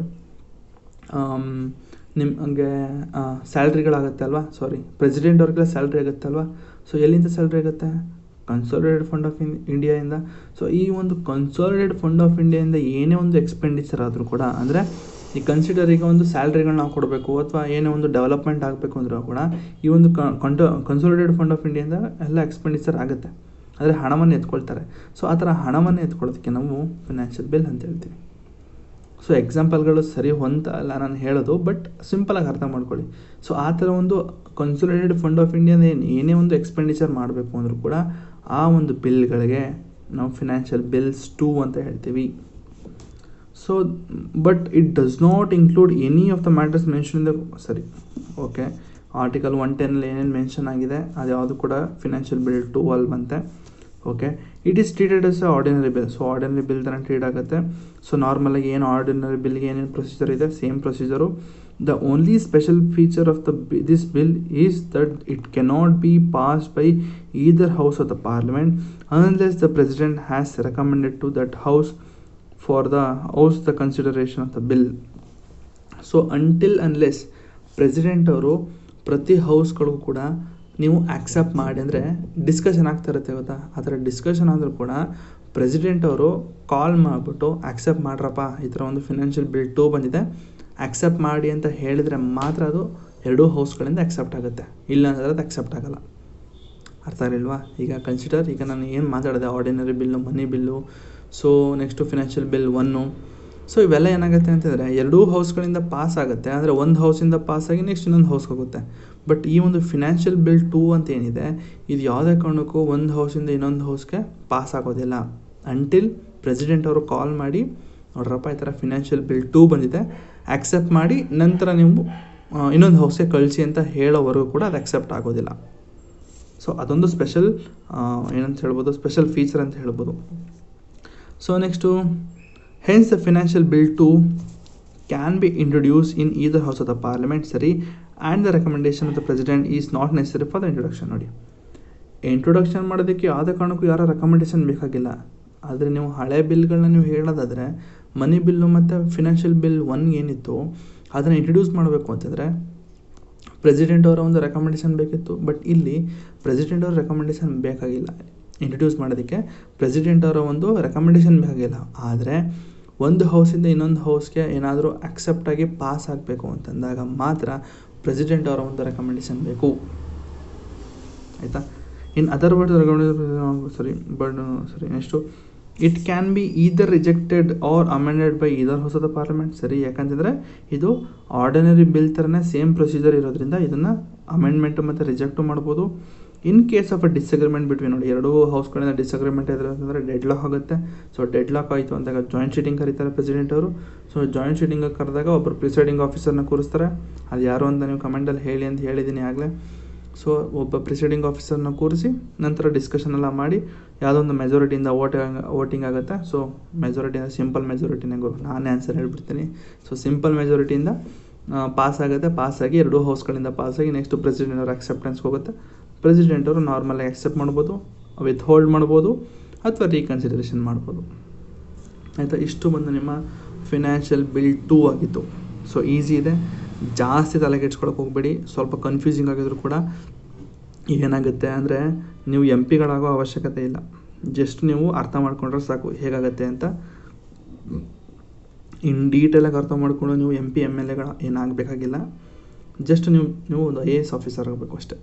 ಸೊ IAS ಆಫೀಸರ್ಗೆ ಅಷ್ಟು ಡೀಟೇಲ್ ಇನ್ಫಾರ್ಮೇಷನ್ ಬೇಕಾಗಿಲ್ಲ. ಜಸ್ಟು ಪ್ರಿಲಿಮ್ಸ್ ಕ್ರ್ಯಾಕ್ ಮಾಡೋದಕ್ಕೆ, ಮೇನ್ಸ್ ಕ್ರ್ಯಾಕ್ ಮಾಡೋದಕ್ಕೆ ಅಷ್ಟೇ ಬೇಕಾಗಿದೆ, ಸರಿನಾ. ಓಕೆ, ಇಷ್ಟೇ ಹೇಳೋದು. ಜಾಸ್ತಿ ಹೇಳಿದರೆ ಮೋಟಿವೇಶನ್ ಕೊಟ್ಕೊಂಡು ಹುಡುಗರು. ಓಕೆ, ಜಾಯಿಂಟ್ ಶೀಟಿಂಗ್ ಅಂದರೆ ಏನು ಇಷ್ಟೊತ್ತವರೆಗೆ ಹೇಳಿದೆ. ಏನಾದರೂ ಡೆಡ್ ಲಾಕ್ ಆಯಿತು ಅಂದರೆ ಜಾಯಿಂಟ್ ಶೀಟಿಂಗ್ ಅಂತಂದರೆ ಸರಿ ಏನು ಸರ್ ಇದು ಜಾಯಿಂಟ್ ಶೀಟಿಂಗ್ ಅಂತಂದರೆ ಸಿಂಪಲಾಗಿ ಹೇಳಿದ್ರೆ ಎರಡೂ ಹೌಸ್ಗಳನ್ನ ಪಕ್ಕ ಕೂರಿಸ್ತಾರೆ. ಲೋಕಸಭಾ ರಾಜ್ಯಸಭಾ ಪಕ್ಕ ಕೂರಿಸಿ ಪ್ರೆಸಿಡೆಂಟ್ ಅವರು ಸ್ಪೀಕರ್ನ ಪ್ರಿಸೈಡಿಂಗ್ ಆಫೀಸರ್ ಆಗಿ ಕೂರಿಸ್ತಾರೆ. ಸ್ಪೀಕರ್ ಇಲ್ಲಾಂದರೆ ಡೆಪ್ಯೂಟಿ ಸ್ಪೀಕರು, ಸೊ ಅವರು ಇಲ್ಲಾಂದರೆ ಡೆಪ್ಯೂಟಿ ಚೇರ್ಮನ್ನ ಕೂರಿಸ್ತಾರೆ. ಸೊ ಕೂರಿಸಿ ಡಿಸ್ಕಷನ್ಗಳಾಗುತ್ತೆ. ಏನಂತ, ಯಾಕೆ ಇಬ್ಬರು ಮುನ್ಸ್ಕೊಂಡಿದ್ದೀರಾ ಅಂತ ಹೇಳಿ ಎರಡೂ ಕೂಡ ಅವರವರ ಒಂದು ವಾದ ವಿವಾದಗಳನ್ನ ಕೇಳಿ ಒಂದು ಸಂಧಾನ ಥರ ಮಾಡಿ ನೆಕ್ಸ್ಟ್ ವೋಟಿಂಗ್ ಇದರಲ್ಲಿ ವೋಟ್ ಮಾಡ್ರಪ್ಪ ಆಯಿತು ಅಂದ್ಕೊಂಡು ಏನೋ ಮಾಡ್ತಾರೆ. ಸೊ ಅದ್ರ ಬಗ್ಗೆ ನಾನು ಇಲ್ಲಿ ಡಿಸ್ಕಸ್ ಮಾಡ್ತೀನಿ ಏನು ಅಂತ. So joint sitting to resolve a deadlock between the 2 houses over a passage of a bill. So ಒಂದು ಬಿಲ್ಲಿಂದ ಆದಂತಹ ಒಂದು ಸಂತಾಪಗಳು, ಒಂದು ಬಿಲ್ಲಿಂದ ಆದಂತಹ ಒಂದು ಜಗಳಗಳು, ಒಂದು ಚಿಕ್ಕ ಪುಟ್ಟ ಒಂದು ಜಗಳ ಆಗುತ್ತೆ ಅಲ್ವ, ಸ್ವಲ್ಪ ಮುನ್ಸ್ಗಳು ಅಂತ ಹೇಳ್ಬೋದು. ಮುನ್ಸ್ಕೊಂಡಾಗ ಒಂದು ಬಿಲ್ಲಿಂದ ಆದಂತಹ ಒಂದು ಮುನ್ಸ್ಗಳನ್ನ ನಿವಾರಿಸೋಕ್ಕೆ ಅಂತಲೇ ಇರೋದೇ ಒಂದು ಜಾಯಿಂಟ್ ಶೀಟಿಂಗು. ಸೊ ಜಾಯಿಂಟ್ ಶೀಟಿಂಗ್ ಯಾವಾಗ ಆಗುತ್ತೆ ಅಂದರೆ ಒಂದು 3 ಸಿಚುಯೇಷನಿಂದ ಜಾಯಿಂಟ್ ಶೀಟಿಂಗ್ ಆಗುತ್ತಂತೆ. ಸೊ ಯಾವಾಗ ಅಂತಂದರೆ, if a bill is rejected by the other house. ನೋಡಿ, ಒಂದು ಹೌಸ್ ಪಾಸ್ ಮಾಡಿರುತ್ತೆ, ಒಂದು ಹೌಸು ಎಷ್ಟು ಕಷ್ಟಪಟ್ಟು ನೋಡಿ, ಆರ್ಡಿನರಿ ಬಿಲ್ ಅನ್ನೋದು ತುಂಬ ಅಂದರೆ ತುಂಬ ಕಷ್ಟ. ಒಂದು ಹೌಸಿಂದ ಆರಿಜಿನೇಟ್ ಆಗಬೇಕು ಅಂತಂದರೆ ಅವನು ಎಷ್ಟೆಲ್ಲ ಪ್ರೊಸೀಜರ್ ಮಾಡಬೇಕು ಅಲ್ವಾ. ಅವನು ಟೈಟಲ್ ಓದಬೇಕು, ಆಬ್ಜೆಕ್ಟಿವ್ಸ್ಗಳನ್ನ ಓದಬೇಕು, ಗೆಜೆಟ್ ಆಫ್ ಇಂಡಿಯಾದಲ್ಲಿ ಪಬ್ಲಿಷ್ ಮಾಡಬೇಕು. ಸೊ ಅಷ್ಟೆಲ್ಲ ಪ್ರೊಸೀಜರ್ ಆದರೂ ಕೂಡ 2ನೇ ಹೌಸಲ್ಲಿ ರಿಜೆಕ್ಟ್ ಮಾಡಿಬಿಡ್ತಾರೆ. ಅಂಥ ಟೈಮಲ್ಲಿ ಮುನ್ಸ್ಗಳು ಶುರು ಆಗುತ್ತೆ. ಅಲ್ಲ ಕಣಯ್ಯ, ನಾನು ಅಷ್ಟೊಂದು ಕಷ್ಟಪಟ್ಟು ನಾನು ಅಷ್ಟೆಲ್ಲ ಓದಿ ಪಬ್ಲಿಷು ಮಾಡಿ ನಾನೆಲ್ಲ ಮಾಡಿದ್ರು ಕೂಡ ನೀನು 1 ಸೆಕೆಂಡಲ್ಲಿ ರಿಜೆಕ್ಟ್ ಮಾಡಿಬಿಟ್ಟಲ್ಲ ಅಂತ ಹೇಳಿ ಅಂಥ ಟೈಮಲ್ಲಿ ಮುನ್ಸ್ಗಳು ಆಗುತ್ತೆ. ಸೊ ಮುನ್ಸ್ಗಳಾದಾಗ ಡೆಡ್ ಲಾಕ್ ಅಂತೀವಿ. ಸೊ ಡೆಡ್ ಲಾಕ್ ಅಂದಾಗ ಜಾಯಿಂಟ್ ಶೀಟಿಂಗ್ ಅಂತೀವಿ. ಸೊ ಆ ಥರ ಒಂದು ಸಿಚುಯೇಷನ್ ಇದ್ದಾಗ next, if the house has finally disagree as to amendments to be made in the bill. ಅಕಸ್ಮಾತ್ ಹೌಸ್ಗಳು ನೋಡ್ರಪ್ಪ ರೀಕನ್ಸಿಡರೇಷನ್ಗೆ ಒಂದು ಹೌಸಿಂದ ಇನ್ನೊಂದು ಹೌಸ್ಗೆ ಕಳಿಸ್ತಾರೆ ಅಂತ ಹೇಳಿದೆ. ಸೊ ಅದರ ರೀಕನ್ಸಿಡರೇಷನ್ ಕಳಿಸಿದಾಗ ಆ ತಿದ್ದುಪಡಿಗಳನ್ನ ಮಾಡದೇ ಇದ್ದಾಗ ಸೊ ಅಲ್ಲೂ ಕೂಡ ಮುನ್ಸ್ಬಿಡುತ್ತೆ. ಸೊ ಯಾಕೆ ಅಂತಂದರೆ, ಅಲ್ಲ ಕಣಪ್ಪ ನೀನು ನಾನು ಕಳಿಸಿದ್ದೆ ಸರಿ, ನಾನು ಕಳಿಸಿರೋದು ಏನಕ್ಕೆ, ನೀನು ಒಂದು ಸತಿ ಕ್ರಾಸ್ ಎಕ್ಸಾಮಿನಿಂಗ್ ಮಾಡುವಂಥ. ಸೊ ನಾನು ಕೂಡ ಒಂದು ಕಮಿಟಿಗಳನ್ನ ಮಾಡಿ ಅವ್ರಿಗೂ ಸಂಬಳ ಕೊಟ್ಟು ನಾನು ಅಷ್ಟೆಲ್ಲ ಕಷ್ಟಪಟ್ಟು ಮತ್ತೆ ಅದನ್ನು ಒಂದು ಏನದು ಜಾಯಿಂಟ್ ಕಮಿಟಿನೋ ಸ್ಟ್ಯಾಂಡಿಂಗ್ ಕಮಿಟಿನೋ ಏನೋ ಒಂದು ಮಾಡ್ಕೊಂಡು ಯಾವುದೋ ಒಂದು ಕಮಿಟಿಗಳನ್ನ ಮಾಡಿ ಏನೇನೋ ಮಾಡಿ ನಾನು ಅಷ್ಟೆಲ್ಲ ಖರ್ಚು ಮಾಡಿ ನಾನು ಒಂದು ರಿಪೋರ್ಟ್ನ ಮಾಡಿ ಆ ರಿಪೋರ್ಟಲ್ಲಿ ಲೂಪ್ ಹೋಲ್ನ ಕಂಡುಹಿಡಿದು ಸ್ವಲ್ಪ ತಿದ್ದುಪಡಿ ಮಾಡಪ್ಪ ಅಂತ ನಿನಗೆ ಬುದ್ಧಿ ಹೇಳಿದ್ರೆ ನೀನು ಇದನ್ನೇ ನೀನು ಅಮೆಂಡ್ಮೆಂಟ್ಗಳನ್ನ ರಿಜೆಕ್ಟ್ ಮಾಡ್ತೀಯಲ್ಲ. ಸೊ ಅಂಥ ಒಂದು ಸಿಚುವೇಶನ್ ಇದ್ದಾಗಲೂ ಕೂಡ ಡೆಡ್ ಲಾಕ್ ಆಗುತ್ತೆ. Next, if more than 6 months have elapsed from the date of the receipt of the bill by other house without the bill being passed by it. ನೋಡಿ, ಆ ಬಿಲ್ನ ಈಗ ಮನಿ bill ಅಂದರೆ 14 ದಿನ ಒಳಗಡೆ ಕೊಡಲೇಬೇಕು ರಾಜ್ಯಸಭಾ. ಅಕಸ್ಮಾತ್ ರಾಜ್ಯಸಭಾ ಈಗ ಆರ್ಡಿನರಿ ಬಿಲ್ ಅಂತ ತಿಳ್ಕೊಳ್ಳಿ. ಸೊ ಆರ್ಡಿನರಿ ಬಿಲ್ ಪಾಸ್ ಆದಾಗ 6 ತಿಂಗಳಾದರೂ ಕೂಡ ಜೋಬಲ್ಲೇ ಇಟ್ಕೊಂಡು ಅಲ್ಲಿ ಅಡ್ಡಾಡ್ತಾ ಇದ್ದಾಗ ಇವ್ರಿಗೆ ಕೋಪ ಬರುತ್ತೆ. ಏನು ಅಂತ, ಅಷ್ಟೆಲ್ಲ ಕಷ್ಟಪಟ್ಟು ನಾನು ಪಾಸ್ ಮಾಡಿ ನಿನಗೆ ಹೌಸ್ ಕೊಟ್ಟು ನೀನು ಕೂಡ ಕ್ರಾಸ್ ಎಕ್ಸಾಮಿನ್ ಮಾಡು ಅಂತ ಕಳಿಸಿದ್ರೆ ನೀನು ಜೋಬಲ್ಲಿ ಇಟ್ಕೊಂಡು ಸೋಕೆ ಮಾಡ್ತಿದ್ಯಪ್ಪ ಅಂತ ಹೇಳ್ಬಿಟ್ಟು ಅಲ್ಲೂ ಕೂಡ ಮುನ್ಸ್ಗಳು ಬರುತ್ತೆ. ಸೊ ಅಂಥ ಟೈಮಲ್ಲಿ ಕೂಡ ಈ ಒಂದು ಡೆಡ್ ಲಾಕ್ ಅಂತ ಶುರು ಆಗುತ್ತೆ. ಸೊ ಡೆಡ್ ಲಾಕ್ ಅಂದರೆ ಏನಿಲ್ಲ, ಜಸ್ಟ್ 2 ಹೌಸ್ಗಳಿಂದ ಆದಂತಹ ಒಂದು ಮನಸ್ತಾಪ, ಸಂತಾಪ, ಮನಸ್ತಾಪ. ಸೊ ಆ ಥರ ತಿಳ್ಕೊಳ್ಳಿ. So in the above 3 situation the president can summon both the houses to meet in the joint sitting for the purpose. So ಈ 3 ಸಿಚುಯೇಷನ್ಗಳಿದ್ದಾಗ ಪ್ರೆಸಿಡೆಂಟ್ ಏನು ಮಾಡ್ತಾರೆ, ಬನ್ನಿ ಪಕ್ಕದಲ್ಲಿ ಕೂತ್ಕೊಳ್ಳಿ, ಒಬ್ಬರನ್ನ ನಿಮ್ಮ ಒಂದು ವ್ಯಕ್ತಪಡಿಸ್ಕೊಳ್ಳಿ, ನಿಮ್ಮ ಒಂದು ಸಂತಾಪಗಳನ್ನ, ನಿಮ್ಮ ಒಂದು ಕೊರಗನ್ನು ಒಬ್ಬರ ಹತ್ರ ವ್ಯಕ್ತಪಡಿಸ್ಕೊಳ್ಳಿ ಅಂತ ಅಂದ್ಬಿಟ್ಟು ಸ್ಪೀಕರ್ ಅವ್ರನ್ನ ಕೂರಿಸ್ತಾರೆ. ಆಯಿತಾ. It must be noted here that the provisions of the joint sitting is applicable to ordinary bills or financial bills only and not to a money bill or constitutional amendment bills. ನೋಡಿ, joint sitting ಆಗೋದು ಬರೀ ordinary bills ಮತ್ತು financial ಬಿಲ್ಸ್ಗೆ ಮಾತ್ರ. ಇದು ಯಾವುದೇ ಕಾರಣಕ್ಕೂ ಮನಿ bill ಅಥವಾ amendment ಬಿಲ್ಗಳು ಯಾವುದೇ ಕಾರಣಕ್ಕೂ ಜಾಯಿಂಟ್ ಸಿಟ್ಟಿಂಗ್ ಮಾಡೋ ಹಾಗಿಲ್ಲ, ಗೊತ್ತಿರಲಿ.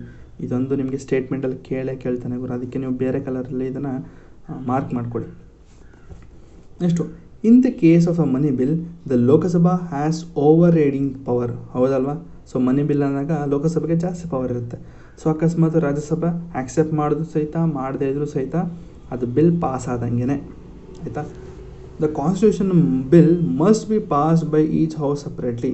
ಬಟ್ ಮನಿ ಬಿಲ್ ಥರ ಕಾನ್ಸ್ಟಿಟ್ಯೂಷನ್ ಬಿಲ್ ಅಲ್ಲ. ಕಾನ್ಸ್ಟಿಟ್ಯೂಷನ್ ಬಿಲ್ಲು ಮಸ್ಟ್ ಪಾಸ್ ಆಗಲೇಬೇಕು. ಒಂದು ತಿದ್ದುಪಡಿ ಮಾಡ್ತಾಯಿದ್ದೀವಿ ಅಂದಾಗ ರೆಸ್ಪೆಕ್ಟ್ ಮಾಡಿ ಅವರು ಪಾಸ್ ಮಾಡಲೇಬೇಕಂತ, ಆಯಿತಾ. ಸೊ ನೆಕ್ಸ್ಟು ಇಲ್ಲಿದೆ, ಇನ್ ರೆಗೋನಿಂಗ್ ದ ಪೀರಿಯಡ್ ಆಫ್ 6 months ಏನೋ ಕೊಟ್ಟಿದ್ದಾನೆ. ಸೊ ಏನು ಅರ್ಥ ಆಗಲ್ಲ ಗುರು, ಇಲ್ಲಿದೆ ನೋಡಿ. ಸೊ ಸ್ವಲ್ಪ ನೀವು ಒಂದು ಶೀಟಲ್ಲಿ ಬರ್ಕೋಬೇಕು. ಏನು ಅಂತಂದಾಗ ಇಲ್ಲಿ ಏನು ಕೊಟ್ಟಿದ್ದಾನೆ ಅದರದ್ದು ಡೀಟೇಲ್ ಪ್ಯಾರಾಗ್ರಾಫ್ ಇದು. ಏನು ಅಂತಂದಾಗ, when a bill is send from one house to another house there is a 6 months limit. So ಯಾವ ಬಿಲ್ಲು 6 months ಲಿಮಿಟ್ ಇರೋದು ಆರ್ಡಿನರಿ ಬಿಲ್ಲು ಅಥವಾ ಫಿನಾನ್ಷಿಯಲ್ ಬಿಲ್ಸು. ಸೊ ಒಂದು ಬಿಲ್ಲು ಒಂದು ಹೌಸಿಂದ ಇನ್ನೊಂದು ಹೌಸ್ ಕಳಿಸಿದಾಗ 6 ತಿಂಗಳ ಗಂಟೆ ಟೈಮ್ ಇರುತ್ತೆ. ಸೊ 6 ತಿಂಗಳ ಗಂಟೆ ಅವ್ರು ಏನು ಮಾಡಬೇಕು, ಅದಕ್ಕೆ ಒಂದು ರಿಪೋರ್ಟನ್ನು ರೆಡಿ ಮಾಡಬೇಕು. ಅಂತಂದಾಗ ರಿಪೋರ್ಟ್ ಅಂದಾಗ ಅಕ್ಸೆಪ್ಟ್ ಮಾಡಬೇಕಾ ಅಥವಾ ರಿಜೆಕ್ಟ್ ಮಾಡಬೇಕಾ ಅನ್ನೋದನ್ನ 6 ತಿಂಗಳೊಳಗಡೆ ಹೇಳಬೇಕು, ಆಯಿತಾ. So with the second house must pass the bill. So ಈ 6 ತಿಂಗಳೊಳಗಡೆ ಒಂದು ಅವರು ರೀಕನ್ಸಿಡರೇಷನ್ ಅಂತಂದಾಗ ತಿದ್ದುಪಡಿ ಮಾಡ್ರಪ್ಪ ಅಂತ ವಾಪಸ್ ಕಳಿಸ್ಬೇಕು, ಇಲ್ಲ ಅಂತಂದರೆ ಪಾಸ್ ಮಾಡಬೇಕು. During this time if the second house is prorogued ಅಂತಂದರೆ ಟೆಂಪ್ರರಿ ಸಸ್ಪೆಂಡು ಆರ್ ಅಡ್ಜಾರ್ನ್ ಅಂದರೆ taking break for more than 4 consecutive days. ನೋಡಿ, 4 ದಿನಕ್ಕಿಂತ ಹೆಚ್ಚಾಗಿ ಕಂಟಿನ್ಯೂಸ್ ಆಗಿ ನೋಡಿ. 4 ದಿನ ಅಂತಂದಾಗ ಸೋಮವಾರ, ಬುಧವಾರ, ಶುಕ್ರವಾರ, ಶನಿವಾರ ಈ ಥರ ಅಲ್ಲ, 4 ದಿನ ಕಂಟಿನ್ಯೂಸ್ ಆಗಿರಬೇಕು ರಜೆಗಳು. ಅಂದಾಗ ಸೋಮವಾರ, ಮಂಗಳವಾರ, ಬುಧವಾರ, ಗುರುವಾರ ಈ ಥರ ಕಂಟಿನ್ಯೂಸ್ ಆಗಿ ರಜೆಗಳಾದಾಗ the period does not count towards 6 months. ಅರ್ಥ ಆಗಲಿಲ್ವಾ. ಸೊ ಇದು ಏನು ಹೇಳುತ್ತೆ ಅಂತಂದರೆ, ಒಂದು ಹೌಸಿಂದ ಇನ್ನೊಂದು ಹೌಸ್ಗೆ ಪಾಸ್ ಮಾಡಬೇಕು. ಅಕಸ್ಮಾತು 6 ತಿಂಗಳಾದರೂ ಕೂಡ ಅಕಸ್ಮಾತ್ ಹೌಸು ಏನಾದರೂ ಪಾಸ್ ಮಾಡಲಿಲ್ಲ ಅಂತಂದಾಗ ಏನಾಗುತ್ತೆ, ಈ ಒಂದು 6 ತಿಂಗಳ ಟೈಮಲ್ಲಿ ಒಂದು ಅಡ್ಜಾರ್ನ್ಮೆಂಟು ಜೊತೆಗೆ ಪ್ರೊರೋಗಿಂಗ್ ಅಂತ ಆಗುತ್ತೆ. ಸೊ ಈ ಥರದಾಗ ಟೈಮ್ ಸ್ವಲ್ಪ ಎಕ್ಸ್ಟೆಂಡ್ ಆಗುತ್ತೆ ಅಲ್ವಾ. ಅಂದರೆ ಈಗ ಅಡ್ಜಾರ್ನ್ಮೆಂಟ್ ಅಂದರೆ ಏನಪ್ಪ, ಈಗ ಪ್ರೊರೋಗ ಅಂತಂದರೆ ಒಂದು ಸೆಷನ್ನೇ ಸಸ್ಪೆಂಡ್ ಮಾಡ್ದಂಗೆ, ಅಂದರೆ ಒಂದು 2 ತಿಂಗಳು 3 ತಿಂಗಳು ಸಸ್ಪೆಂಡ್ ಮಾಡ್ದಂಗೆ. ನೆಕ್ಸ್ಟು ಅಡ್ಜಾರ್ನ್ಮೆಂಟ್ ಅಂದರೆ ಒಂದು ಬ್ರೇಕ್ನ ತೊಗೊಳ್ಳೋದು. ಸೊ ಈ ಥರ ಒಂದು ಟೈಮಲ್ಲಿ ಒಂದು ಈಗ ನಾರ್ಮಲಾಗಿ 6 ತಿಂಗಳಿದೆ.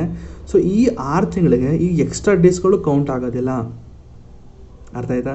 ಎಕ್ಸ್ಟ್ರಾ ಡೇಸ್ಗಳು ಈ ಅಡ್ಜಾರ್ನ್ಮೆಂಟ್ ಅಂತ ಅಂದ್ಬಿಟ್ಟು ಮತ್ತು ಪ್ರೊರೋಗಿಂಗ್ ಅಂದ್ಬಿಟ್ಟು ಎಕ್ಸ್ಟ್ರಾ ಡೇಸ್ಗಳಿತ್ತಲ್ಲ, ಈ ಡೇಸ್ ಯಾವುದೇ ಕಾರಣಕ್ಕೂ 6 ತಿಂಗಳಿಗೆ ಕೌಂಟ್ ಆಗೋದಿಲ್ಲ. 6 ತಿಂಗಳಂದರೆ 6 ತಿಂಗಳು ಗುರು. ಯಾವುದೇ ಕಾರಣಕ್ಕೂ ಸರ್ ಇವತ್ತು ರಜಾ ಇತ್ತು ನಾವು ಅದಕ್ಕೆ ಕೆಲಸ ಮಾಡೋಕ್ಕಾಗಲಿಲ್ಲ, ಸ್ವಲ್ಪ 6 ತಿಂಗಳಿತ್ತು ಇರೋದನ್ನ ನೀವು ಡೇಟ್ನ ಎಕ್ಸ್ಟೆಂಡ್ ಮಾಡಿ ಅಂತ ನೀವು ಯಾವುದೇ ಕಾರಣಕ್ಕೂ ಕೇಳೋ ಹಾಗಿಲ್ಲ. ಡೇಟ್ ಯಾವುದೇ ಕಾರಣಕ್ಕೂ ಇಲ್ಲಿ ಎಕ್ಸ್ಟೆಂಡ್ ಆಗೋದಿಲ್ಲ. ಸರ್ ನಮ್ಮೂರಲ್ಲಿ ಗಣಪತಿ ಹಬ್ಬ ನಡೀತು, ಸರ್ ನಮ್ಮೂರಲ್ಲಿ ರಂಜಾನ್ ಮಾಡಿದ್ವು, ಸರ್ ನಮ್ಮೂರಲ್ಲಿ ನಾವು ಏನದು ಕ್ರಿಸ್ಮಸ್ನ ಮಾಡಿದ್ವು. ಸೊ ನಾವು ಅದಕ್ಕೆ ಕೆಲಸ ಮಾಡೋದಕ್ಕಾಗಲಿಲ್ಲ, ರಜಾ ಇತ್ತು, ಗೌರ್ಮೆಂಟ್ ಹಾಲಿಡೇಸ್ ಇತ್ತು, ಯಾರು ಕೂಡ ಬಂದಿರಲಿಲ್ಲ. ಸೊ ನಾವು ಅದಕ್ಕೆ ಈಗ 6 ತಿಂಗಳ ಗಂಟೆ ಏನಿದೆ ಅದನ್ನು ಸ್ವಲ್ಪ ಎಕ್ಸ್ಟೆಂಡ್ ಮಾಡಿ ಅಂತ ಕೇಳೋದಕ್ಕೆ ಆಗೋದಿಲ್ಲ. ಸೊ ಆ ರಜೆಗಳು ಅದು ವರ್ಕಿಂಗ್ ಡೇಸ್ಗೆ ಕೌಂಟ್ ಆಗುತ್ತೆ. ರಜೆ ಇದ್ದರೂ ಸಹಿತ ರಜೆ ಇಲ್ದರೂ ಸಹಿತ ನೀವು ಕೆಲಸ ಮಾಡಲೇಬೇಕಾಗುತ್ತೆ ಈ ಥರ ಒಂದು ಟೈಮಲ್ಲಿ. 6 ತಿಂಗಳು ಅಂದ್ರಾಗೆ 6 ತಿಂಗಳೇ. ಸೊ 6 ತಿಂಗಳಿಗಿಂತ ಜಾಸ್ತಿ ಎಕ್ಸ್ಟೆಂಡು ಮಾಡಲ್ಲ, ಕಮ್ಮಿನೂ ಮಾಡಲ್ಲ. 6 ತಿಂಗಳಂದ್ರೆ 6 ತಿಂಗಳೇ ಗುರು. ಸೊ 6 ತಿಂಗಳು ಕೂಡ ನೀನು ಅದನ್ನು ಅಕ್ಸೆಪ್ಟ್ ಮಾಡಲೇಬೇಕು. ಡಿಸ್ಕಷನ್ ಮಾಡದೇ ಇರೋ, ನೀವು ರಜಾ ಹಾಕ್ದೇ ಇರೋ, ಭಾನುವಾರನೂ ಕೆಲಸ ಮಾಡದೇ ಇರೋ, ಒಟ್ಟಿನಲ್ಲಿ ನೀನು 6 ತಿಂಗಳೊಳಗಡೆ ನೀನು ಆ ಒಂದು ಬಿಲ್ನ ಪಾಸ್ ಮಾಡಬೇಕು. ಇಲ್ಲ ಅಂತಂದರೆ ಆ ಒಂದು ರಿಪೋರ್ಟ್ನ ರೆಡಿ ಮಾಡಿ ನೀನು ಸ್ವಲ್ಪ ತಿದ್ದುಪಡಿ ಮಾಡ್ಕೊಂಡು ಬಂದ್ರಪ್ಪ ಅಂತ ನೀವು ಕಳಿಸ್ಲೇಬೇಕಾಗ್ತದೆ. ಸೊ ಇಷ್ಟು ಬಂದು ಈ ಒಂದು 4 ಲೈನು. ಸೊ ಲಕ್ಷ್ಮೀಕಾಂತ್ ಅವ್ರು ಏನು ಮಾಡ್ಬಿಟ್ಟಿದ್ದಾನೆ, ದಿಕ್ಕಾಪಾಲ ಕೊಟ್ಬಿಟ್ಟಿದ್ದಾನೆ. ನನಗೂ ತಲೆ ಬುಡ ಅರ್ಥ ಆಗಲಿಲ್ಲ ಊರಿದ ಲೈನು ಅದು ಏನು ಹೇಳ್ತು. ಬಟ್ ನಿಮ್ಗೆ ಅರ್ಥ ಆಗ್ಬೋದೇನೋ, ಬಟ್ ನನಗೆ ಏನು ಅರ್ಥ ಇರಲಿಲ್ಲ ಇಲ್ಲಿ. ಸೊ ಓಕೆ, ಇಷ್ಟು ಬಂದು ಈ ಒಂದು 4 line. So next, if a bill has already lapsed due to the dissolution of a Lok Sabha and no joint sitting can be summoned. ನೋಡಿ, ಅಕಸ್ಮಾತ್ ಈಗಾಗಲೇ ಡೆಸೊಲ್ಯೂಷನ್ ಬಗ್ಗೆ ಹೇಳಿದ್ದೀನಿ. ಸೊ ಅದು ಅಕಸ್ಮಾತ್ ಡೆಸೊಲ್ಯೂಷನ್ ಆಯಿತು ಅಂತಂದಾಗ ಯಾವುದೇ ಕಾರಣಕ್ಕೂ ನೀವು ಜಾಯಿಂಟ್ ಸಿಟಿಂಗ್ ಕೂತ್ಕೊಳ್ಳೋ ಹಾಗಿಲ್ಲ. ಲೋಕಸಭೆನೇ ಇಲ್ಲ ಅಂತಂದಾಗ ಜಾಯಿಂಟ್ ಸಿಟಿಂಗ್ ಯಾರು ಅಂತ ರಾಜ್ಯಸಭೆ ಒಂದೇ ಕೂತ್ಕೊಂಡು ಮಾಡುತ್ತಾ? ಇಲ್ಲ. ಜಾಯಿಂಟ್ ಸಿಟಿಂಗ್ ಅಂತ ಕೂರೋದು ಅಂತಂದರೆ ಲೋಕಸಭೆ ಮತ್ತು ರಾಜ್ಯಸಭೆ ಎರಡೂ ಒಟ್ಟಿಗೆ ಕೂರ್ಬೇಕು ತಾನೆ. ಈ ಒಂದು ಡೆಸೊಲ್ಯೂಷನ್ ಅಂತ ಆದಾಗ ಏನಾಗುತ್ತೆ, ಲೋಕಸಭೆನೇ ಹೊರಟೋಗುತ್ತೆ. ಸೊ ಲೋಕಸಭೆನೇ ಹೊರಟೋದಾಗ ಸೊ ಯಾರ ಜೊತೆ ಮಾಡ್ತಾರೆ ಜಾಯಿಂಟ್ ಸಿಟಿಂಗು? ಸೊ ಅದಕ್ಕೇನು ಹೇಳಿದ್ದಾರೆ, ಸೊ ಡೆಸೊಲ್ಯೂಷನ್ ಆದಾಗ ಯಾವುದೇ ಕಾರಣಕ್ಕೂ ಜಾಯಿಂಟ್ ಸಿಟಿಂಗ್ ಸಮನ್ ಮಾಡೋ ಹಾಗಿಲ್ಲ. ಸೊ ಅದರ ಜಾಯಿಂಟ್ ಸಿಟಿಂಗ್ನ ಸಮನ್ ಮಾಡ್ಬೋದು. ಸೊ ಯಾವಾಗ ಅಂತಂದರೆ ಡೆಸೊಲ್ಯೂಷನ್ ಆಗೋಕ್ಕಿಂತ ಮುಂಚೆನೇ ಪ್ರೆಸಿಡೆಂಟ್ ಅವರು ಕನ್ಸಿಡರ್ ಜನವರಿಗೆ ಪ್ರೆಸಿಡೆಂಟ್ ಅವ್ರು ಏನು ಮಾಡ್ತಾರೆ, ಜನವರಿ 1 ಒಂದು ಹೇಳ್ತಾರೆ, ನೋಡ್ರಪ್ಪ ಫೆಬ್ರವರಿ 1 ವೀಕು ನಾನು ಜಾಯಿಂಟ್ ಸಿಟಿಂಗ್ನ ಹಮ್ಮಿಕೊಳ್ತಾ ಇದ್ದೀನಿ, ದಯವಿಟ್ಟು ನೀವು ಬರಲೇಬೇಕು ಅಂತಂದ್ಬಿಟ್ಟು ಜನವರಿ 1ನೇ ತಾರೀಕು ಹೇಳ್ತಾರೆ. ಅದಾದಮೇಲೆ ಒಂದು 15 ದಿನ ಜನವರಿ 20ನೇ ತಾರೀಕು ಅಂತ ತಿಳ್ಕೊಳ್ಳಿ. ಜನವರಿ 20ನೇ ತಾರೀಕು ಡೆಸೊಲ್ಯೂಷನ್ ಆಗೋಯ್ತು ಲೋಕಸಭಾ, ಅಂದರೆ ಗೌರ್ಮೆಂಟ್ ಬಿದ್ದೋಯ್ತು. ಸೊ ಅಂಥ ಟೈಮಲ್ಲಿ ಫೆಬ್ರವರಿ 1 ವೀಕಲ್ಲಿ ಪ್ರೆಸಿಡೆಂಟ್ ಅವರು ಜಾಯಿಂಟ್ ಸಿಟಿಂಗ್ ಮಾಡ್ತೀನಿ ಅಂತ ಹೇಳಿದ್ದಾರೆ. ಸೊ ಇದಾಗುತ್ತೆ ಸರ್ ಅಂತಂದರೆ ಹೌದು ಸರ್ ಆಗುತ್ತೆ. ಯಾಕಂತಂದರೆ ನಾವು ಇಲ್ಲಿ ಪ್ರೆಸಿಡೆಂಟ್ ಅವರಿಗೆ ಕೊಡುವಂತಹ ಒಂದು ಮರ್ಯಾದೆ. ಯಾಕಂದರೆ ಪ್ರೆಸಿಡೆಂಟ್ ಅವರು ಡಿಸೈಡ್ ಮಾಡಿರುವಂತಹ ಒಂದು ಡೇಟು, ಪ್ರೆಸಿಡೆಂಟ್ ಅವರು ಡಿಸೈಡ್ ಮಾಡಿರುವಂತಹ ಒಂದು ಮೀಟಿಂಗು ಯಾವುದೇ ಒಂದು ಸಂದರ್ಭದಲ್ಲೂ ಕೂಡ ಅದು ಇದು ಅಂದರೆ ಟರ್ಮಿನೇಟ್ ಆಗಬಾರ್ದು. ಅದು ನಾವು ಕೊಡುವಂತಹ ಒಂದು ಪ್ರೆಸಿಡೆಂಟ್ ಅವರಿಗೆ ಮರ್ಯಾದೆ ಅಂತ ಹೇಳ್ಬೋದು. ಅರ್ಥ ಆಗಲಿಲ್ವಾ? ಇನ್ನೊಂದ್ಸತಿ ಹೇಳ್ತೀನಿ. ಸೊ ಒಂದ್ಸತಿ ಪ್ರೆಸಿಡೆಂಟ್ ಅವರು ಡೆಸೊಲ್ಯೂಷನ್ ಆಗೋಕ್ಕಿಂತ ಮುಂಚೆನೇ, ಈಗ ಡೆಸೊಲ್ಯೂಷನ್ ಜನವರಿ 20ನೇ ತಾರೀಕು ಡೆಸೊಲ್ಯೂಷನ್ ಆಗುತ್ತೆ ಅಂತ ತಿಳ್ಕೊಳ್ಳಿ. ಅಂದರೆ ಏನೋ ಒಂದು ಲೋಕಸಭೆ ಅಂದರೆ ಗೌರ್ಮೆಂಟ್ ಬಿದ್ದೋಗುತ್ತೋ ಏನೋ ಡೆಸೊಲ್ಯೂಷನ್ ಆಗುತ್ತೆ ಗುರು. ಸೊ ಅಕಸ್ಮಾತ್ ಡೆಸೊಲ್ಯೂಷನ್ ಆದಾಗ ಜನವರಿ 20ನೇ ತಾರೀಕು ಡೆಸೊಲ್ಯೂಷನ್ ಆಗುತ್ತೆ. ಸೊ ಜನವರಿ 1ನೇ ತಾರೀಕು ಪ್ರೆಸಿಡೆಂಟ್ ಅವ್ರು ಏನು ಮಾಡ್ತಾರೆ, ಫೆಬ್ರವರಿಗೆ ಡೇಟ್ ಕೊಟ್ಬಿಟ್ಟಿರ್ತಾರೆ ಜಾಯಿಂಟ್ ಸಿಟಿಂಗ್ಗೆ ಅಂತ. ಸೊ ಅಂಥ ಟೈಮಲ್ಲಿ ಡೆಸೊಲ್ಯೂಷನ್ ಆದರೂ ಕೂಡ ಜಾಯಿಂಟ್ ಸಿಟಿಂಗು ಲ್ಯಾಬ್ಸ್ ಆಗೋದಿಲ್ಲ. ಅದೆಲ್ಲಿ ಕೊಟ್ಟಿರೋದು ಒಂದ್ಸತಿ ಓದ್ಬಿಟ್ಟಿಲ್ಲಿ. But the joint sitting can be held if the Lok Sabha is dissolved after the President has notified his or her intention to summon such a sitting. President ಅವರು ಮುಂಚೆನೇ ಆ date fix ಮಾಡಿಬಿಟ್ಟಿರ್ತಾರೆ, ಈ ದಿನ ನಾನು joint sitting ಕೂರಿಸ್ತಾ ಇದ್ದೀನಿ, joint sitting meeting ಮಾಡೋಣ ಬನ್ನಿ ಅಂತ ಹೇಳಿರ್ತಾರೆ.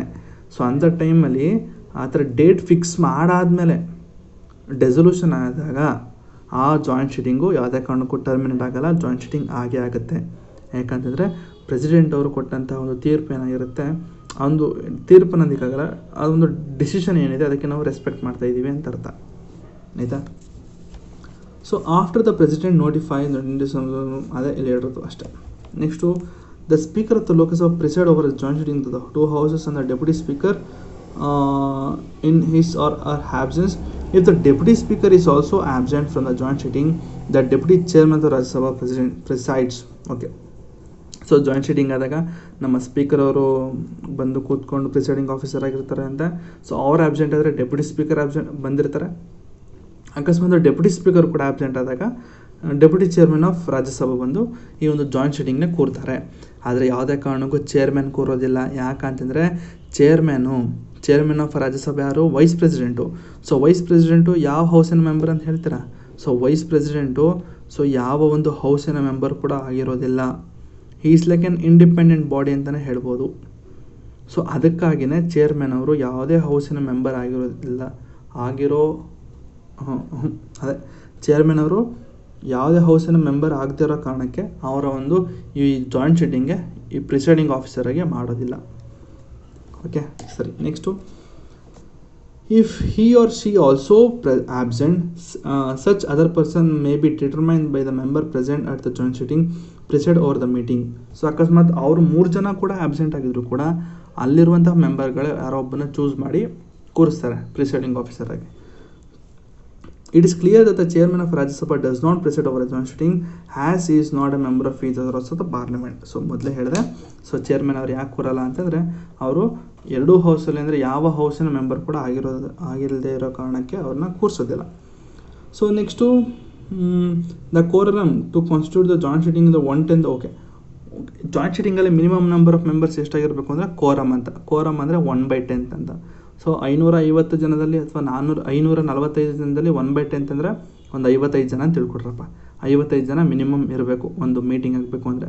ಅದು ಮೀಟಿಂಗ್ ಅನ್ನೋದಕ್ಕಾಗಲ್ಲ, ಒಂದು ಜನರಲ್ ಬಿಸ್ನೆಸ್ ಡಿಸ್ಕಷನ್ ಅಂತ ಹೇಳ್ಬೋದು. ಸೊ ಆ ಥರ ಒಂದು ಮೆಂಬರ್ಸು 55 ಜನ ಈ ಜಾಯಿಂಟ್ ಸಿಟ್ಟಿಂಗಲ್ಲೂ ಕೂಡ ಇರಬೇಕು. 55 ಜನ ಮೆಂಬರ್ಸ್ ಇದ್ದರೂ ಸಾಕು, ಜಾಯಿಂಟ್ ಸಿಟ್ಟಿಂಗು ಕಂಪ್ಲೀಟ್ ಆಗುತ್ತೆ. So the joint sitting is governed by the rules of procedure of the Lok Sabha and not in Rajya Sabha. So rules of procedure of Lok Sabha ಪ್ರಕಾರನ ಈ ಒಂದು ಜಾಯಿಂಟ್ ಸಿಟ್ಟಿಂಗ್ ಆಗುತ್ತೆ, but not Rajya Sabha. So next, if the bill in dispute is pass by the majority of the total number of members of both houses present and voting in the joint sitting, the bill is deemed to be pass by the both houses. ಇದು ಯಾವ ಒಂದು ಇದು ಹೇಳ್ತೀರ ನನಗೆ, ಯಾವ majority ಅಂತ. So ಈ ಒಂದು ಜಾಯಿಂಟ್ ಸಿಟ್ಟಿಂಗಲ್ಲಿ ಈ ಒಂದು ಮೆಜಾರಿಟಿ ಆದಾಗ ಅದು ಏನಾಗುತ್ತೆ, ಬಿಲ್ಲು ಆ್ಯಕ್ಟಾಗಿ ಕನ್ವರ್ಟ್ ಆಗಿ ಬಿಲ್ ಆ್ಯಕ್ಟ್ ಆಗೋದಿಲ್ಲ, ಆ ಬಿಲ್ಲು ಎರಡೂ ಹೌಸ್ಗಳಿಂದ ಪಾಸ್ ಆಗಿದೆ ಅಂತ ಹೇಳಿ ನೆಕ್ಸ್ಟು ಪ್ರೆಸಿಡೆಂಟ್ ಅವ್ರಿಗೆ ಅದು ಹೋಗುತ್ತಂದೆ. ಸೊ ದಯವಿಟ್ಟು ನನಗೆ ಕಮೆಂಟಲ್ಲಿ ಹೇಳಬೇಕು ಇದು ಯಾವ ಒಂದು ಮೆಜಾರಿಟಿ ಅಂತ. So next, normally the Lok Sabha with the greater number battles joint sitting. ಸರಿ, ಇದೇನಿಲ್ಲ ಬಿಡಿ. ಸೊ ಲೋಕಸಭಾ ಅದೇ ನಂಬರ್ ಆಫ್ ಮೆಂಬರ್ಸ್ ಎಷ್ಟು ಜನ ಇರ್ತಾರೋ ಅವ್ರದ್ದು ಏನಾಗುತ್ತಂತೆ ನೋಡಿ. The Lok Sabha with greater number wins the battle in a joint sitting. So of course ಲೋಕಸಭಾನ ಗೆಲ್ಲತ್ತಂತೆ ಅಲ್ಲಿ, ಯಾಕಂದರೆ ಮೆಜಾರಿಟಿ ಇರೋದೇ ಲೋಕಸಭಾ ಅಷ್ಟೇ, ಇಲ್ಲಿ ಏನಿಲ್ಲ. So next, the constitution has specified that at a joint sitting the new amendments to the bill cannot be proposed except in 2 cases. ನೋಡಿ, ಅಕಸ್ಮಾತ್ ಜಾಯಿಂಟ್ ಸಿಟ್ಟಿಂಗ್ ಆದಾಗ ಹೊಸ ಅಮೆಂಡ್ಮೆಂಟ್ಗಳನ್ನ ಆ್ಯಕ್ಚುಲಿ ಆಕ್ಸೆಪ್ಟ್ ಮಾಡೋ ಅಂದರೆ ತರಲೇ ಬರೋದು ಅದನ್ನು. ಯಾಕಂದರೆ ಈಗಾಗಲೇ ಅಮೆಂಡ್ಮೆಂಟ್ಗಳನ್ನ ಆಗಲೇ ಮಾಡಿರ್ತಾರೆ. ಸೊ ಯಾವುದೇ ಕಾರಣಕ್ಕೂ ಅಮೆಂಡ್ಮೆಂಟ್ಗಳನ್ನ ತರಬಾರ್ದು. ಆದರೆ ಕೆಲವೊಂದು ಟೈಮಲ್ಲಿ ತರ್ಬೋದು. ಯಾವಾಗ ಅಂತಂದರೆ, those amendments that have caused the final disagreement between the houses. So ಯಾವ ಒಂದು ಅಮೆಂಡ್ಮೆಂಟಿಂದ ಈ ಒಂದು ಜಾಯಿಂಟ್ ಸಿಟ್ಟಿಂಗ್ಗೆ ಕಾರಣ ಆಗಿರುತ್ತೋ, ಸೊ ಅಂಥ ಒಂದು ಅಮೆಂಡ್ಮೆಂಟ್ಗಳನ್ನ ಮಾಡೋ ಅವಕಾಶಗಳಿರುತ್ತೆ, ಆಯಿತಾ. Next, those amendments that might have become necessary due to the delay in the passage of the bill. So ಯಾವ ಒಂದು ಅಮೆಂಡ್ಮೆಂಟಿಂದ ಈ ಒಂದು ಡಿಲೇ ಆಯಿತು, 6 ತಿಂಗಳಿಗಿಂತ ಹೆಚ್ಚಿನ ಟೈಮ್ನ ತೊಗೊಂಡು, ಅಂದರೆ ಇವರು ಒಪ್ಪೋದಕ್ಕೆ ತಯಾರಿರಲ್ಲ, ಇವರು ಅದನ್ನು ರಿಜೆಕ್ಟ್ ಮಾಡೋಕ್ಕೂ ತಯಾರಿರಲ್ಲ. ಒಂದು ಹೌಸು ಈ ಅಮೆಂಡ್ಮೆಂಟ್ಗಳನ್ನ ಮಾಡಿ ಅಂತ ಹೇಳಿರುತ್ತೆ, ಬಟ್ ಇನ್ನೊಂದು ಹೌಸ್ ಅದನ್ನು ಆಕ್ಸೆಪ್ಟ್ ಮಾಡೋದಕ್ಕೆ ತಯಾರಿರಲ್ಲ. ಸೊ ಅಂಥ ಯಾವ ಒಂದು ಅಮೆಂಡ್ಮೆಂಟ್ಗಳು ಮಾಡಬೇಕಾಗಿರುತ್ತೋ ಅಂಥ ಅಮೆಂಡ್ಮೆಂಟ್ಗಳನ್ನ ಮಾಡ್ಬೋದು, ಅರ್ಥ ಆಯ್ತಾ. ಸೊ ಯಾವ ಒಂದು ಅಮೆಂಡ್ಮೆಂಟ್ಗಳನ್ನ ಈ ಒಂದು ಜಾಯಿಂಟ್ ಸಿಟ್ಟಿಂಗಲ್ಲಿ ಮಾಡ್ಬೋದು ಅಂತಂದಾಗ, ಯಾವ ಒಂದು ಅಮೆಂಡ್ಮೆಂಟ್ ಬಿಲ್ಲು, ಸೊ ಯಾವ ಒಂದು ಅಮೆಂಡ್ಮೆಂಟ್ ಬಿಲ್ಲಲ್ಲ, ಯಾವ ಒಂದು ಅಮೆಂಡ್ಮೆಂಟ್ಗಳು ಈ ಒಂದು ಜಾಯಿಂಟ್ ಸಿಟ್ಟಿಂಗ್ಗೆ ಕಾರಣ ಆಗಿರುತ್ತೋ ಅಂಥ ಅಮೆಂಡ್ಮೆಂಟ್ಗಳನ್ನ ಈ ಒಂದು ಜಾಯಿಂಟ್ ಸಿಟ್ಟಿಂಗಲ್ಲಿ ಮಾಡ್ಬೋದು. ಸೊ ನೆಕ್ಸ್ಟು, 1950ರಿಂದ ಒಟ್ಟಿಗೆ 3 ಸತಿ ಜಾಯಿಂಟ್ ಸಿಟ್ಟಿಂಗ್ ಆಗಿದೆ ಅಂತ, 2 ಹೌಸ್ಗಳನ್ನ ಒಟ್ಟಿಗೆ ಕೂರಿಸಿ ಜಾಯಿಂಟ್ ಸಿಟ್ಟಿಂಗ್ ಮಾಡಿದಾರಂತೆ. ಸೊ ಯಾವಾಗ ಅಂತಂದರೆ, ಒಂದು ಡೌರಿ ಪ್ರೊಹಿಬಿಷನ್ ಬಿಲ್ 1960 ಮಾಡಿದ್ದಾರೆ. ನೆಕ್ಸ್ಟು ಬ್ಯಾಂಕಿಂಗ್ ಸರ್ವಿಸ್ ಕಮಿಷನ್ ಅಂತ 1977 ಮಾಡಿದ್ದಾರೆ. Next prevention of terrorism bill 2002. So ಈ ಒಟ್ಟು 3 ಸತಿ ಈ ಒಂದು ಜಾಯಿಂಟ್ ಸಿಟ್ಟಿಂಗ್ನ ಕೂತ್ಕೊಂಡಿದ್ದಾರೆ. ತುಂಬ ಇಂಪಾರ್ಟೆಂಟ್ ಆಗ್ತದೆ ಜಾಯಿಂಟ್ ಸಿಟ್ಟಿಂಗು. ಸೊ ಇಷ್ಟು ಬಂದು ನಿಮ್ಮ ಜಾಯಿಂಟ್ ಸಿಟ್ಟಿಂಗ್ ಆಗಿತ್ತು. ಸೊ ನೆಕ್ಸ್ಟ್ ಕ್ಲಾಸಲ್ಲಿ ನಾವು ಬಜೆಟ್ ಇನ್ ಪಾರ್ಲಿಮೆಂಟು, ರೈಲ್ವೆ ಬಜೆಟ್ ಅಂದರೆ ಏನು, merger of railway budget, so ಎಲ್ಲ ತುಂಬ ಚೆನ್ನಾಗಿದೆ. ನೆಕ್ಸ್ಟು ಸ್ವಲ್ಪ ಕನ್ಫ್ಯೂಸಿಂಗ್ ಆಗಿದೆ, ಸ್ವಲ್ಪ ಬೋರಿಂಗ್ ಆಗೋಗಿದೆ. ಸೊ ನಿಮ್ದೇನಿಲ್ಲ, ನಿಮ್ಮ ಕೆಲಸ ಏನು ಅಂತಂದರೆ ನೀಟಾಗಿ ಕ್ಲಾಸ್ ಕೇಳ್ಕೋಬೇಕು. ಸಮ್ಮರಿ ಶೀಟ್ಗಳು ನೋಡಿ, ಈಗಾಗಲೇ ಪಾರ್ಲಿಮೆಂಟ್ ಸಮ್ಮರಿ ಶೀಟ್ಗಳು ರೆಡಿ ಮಾಡಿದ್ದೀನಿ. 25 ಪೇಜ್ ಇದೆ ಗುರು, ಆಯಿತಾ. ಪಟ್ ಅಂತ ರಿವಿಷನ್ ಮಾಡ್ಬೋದು. ವಿತಿನ್ 2 hours ನೀವು ಕಂಪ್ಲೀಟ್ ಪಾರ್ಲಿಮೆಂಟ್ನ ನೀವು ರಿವಿಷನ್ ಮಾಡ್ಬೋದು. ಈ ಥರ ಒಂದು ಸಮ್ಮರ್ ಶೀಟಲ್ಲಿ ನೋಡಿ. ರಾಜ್ಯಸಭಾ ನೋಡಿ ಎಷ್ಟು ಕ್ಲಿಯರ್ ಆಗಿದೆ. ಇಷ್ಟೇ ಇರೋದು ರಾಜ್ಯಸಭಾ ನೋಡಿ, ಇಷ್ಟಿದೆ. ನೆಕ್ಸ್ಟ್ ಬರೋದು ಲೋಕಸಭಾ.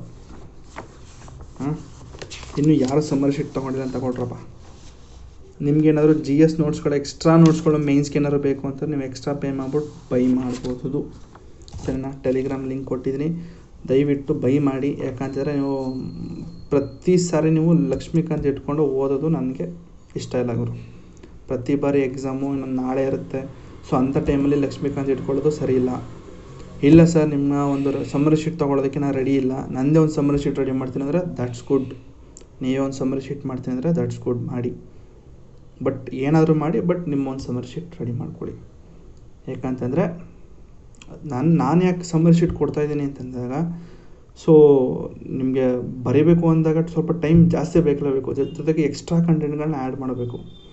ಸೊ ನೀವು ಈ ಥರ ಸಮ್ಮರ್ ಶೀಟ್ ತೊಗೊಂಡಾಗ ನೀವು ಅಕಸ್ಮಾತ್ ಅದು ನ್ಯೂಸ್ ಪೇಪರ್ ನೋಡ್ತೀರಾ, ರಾಜ್ಯಸಭೆಯಲ್ಲಿ ಅದೊಂದು ಅಮೆಂಡ್ಮೆಂಟ್ ಆಗಿರುತ್ತೆ, ಸೊ ಪಕ್ಕದಲ್ಲಿ ಎಲ್ಲರೂ ಒಂದು ಬರ್ಕೊಳ್ಳಿ ಅಂತ ಅಷ್ಟೇ, ಇನ್ನೇನಿಲ್ಲ. ಸ್ವಲ್ಪ ಟೈಮ್ ಕನ್ಸಂಪ್ಷನ್ ಕಮ್ಮಿ ಆಗುತ್ತೆ, ನಿಮಗೂ ಕೂಡ ಓದೋದಕ್ಕೆ ಜಾಸ್ತಿ ಟೈಮ್ ಸಿಗುತ್ತೆ ಅಂತ ಹೇಳ್ತಾ ಇರೋದು ಅಷ್ಟೇ. ಸೊ ಮಾಡರ್ನ್ ಹಿಸ್ಟ್ರಿ ಕೂಡ ರೆಡಿ ಇದೆ, ಬೈ ಮಾಡಿ ಅಂತ ಹೇಳ್ತಾ ಈ ವಿಡಿಯೋನ ಇಲ್ಲಿಗೆ ನಿಲ್ಲಿಸ್ತಾ ಇದ್ದೀನಿ. ಸೊ ಇನ್ನೂ ಯಾರು ಸಬ್ಸ್ಕ್ರೈಬ್ ಮಾಡಿಲ್ಲ ಅಂದರೆ ಬೇಗ ಮಾಡ್ಕೊಳ್ಳಿ, ಲೈಕ್ ಮಾಡಿ ಅಂತ ಹೇಳ್ತಾ, ಇನ್ನೊಂದು ವಾರದಲ್ಲಿ ಕಂಪ್ಲೀಟ್ ಲಕ್ಷ್ಮೀಕಾಂತ್ ಮುಗಿದಿದೆ, ತಲೆ ಕೆಡಿಸ್ಕೊಬೇಡಿ. ಆ್ಯಕ್ಚುಲಿಟಿ ಡಿಸೆಂಬರ್ ಎಂಡಲ್ಲಿ ನಾನು ಮುಗಿಸ್ತೀನಿ ಅಂತ ಹೇಳಿದೆ. ಇನ್ನೇನು ಮಿಕ್ಕಿರೋದು state legislature, constitutional body, non constitutional body, ಜೊತೆಗೆ ಫಂಡಮೆಂಟಲ್ ರೈಟ್ಸು ಮತ್ತು ಇದು ಅಷ್ಟೇ. ಇನ್ನೇನಿಲ್ಲ, ಒಂದು ವಾರದಲ್ಲಿ ಮುಗಿದೋಗುತ್ತೆ. ಓಕೆ, ಇಷ್ಟು ಹೇಳ್ತಾ ಈ ಕ್ಲಾಸ್ನ ಇಲ್ಲಿಗೆ ನಿಲ್ಲಿಸ್ತಾ ಇದ್ದೀನಿ. ನೆಕ್ಸ್ಟ್ ಕ್ಲಾಸಲ್ಲಿ ನಾನು ಬಜೆಟ್ ಇನ್ ಪಾರ್ಲಿಮೆಂಟ್ ಮಾಡ್ತೀನಿ, ರೆಡಿಯಾಗಿರಿ ಆಯಿತಾ? Okay, thank you.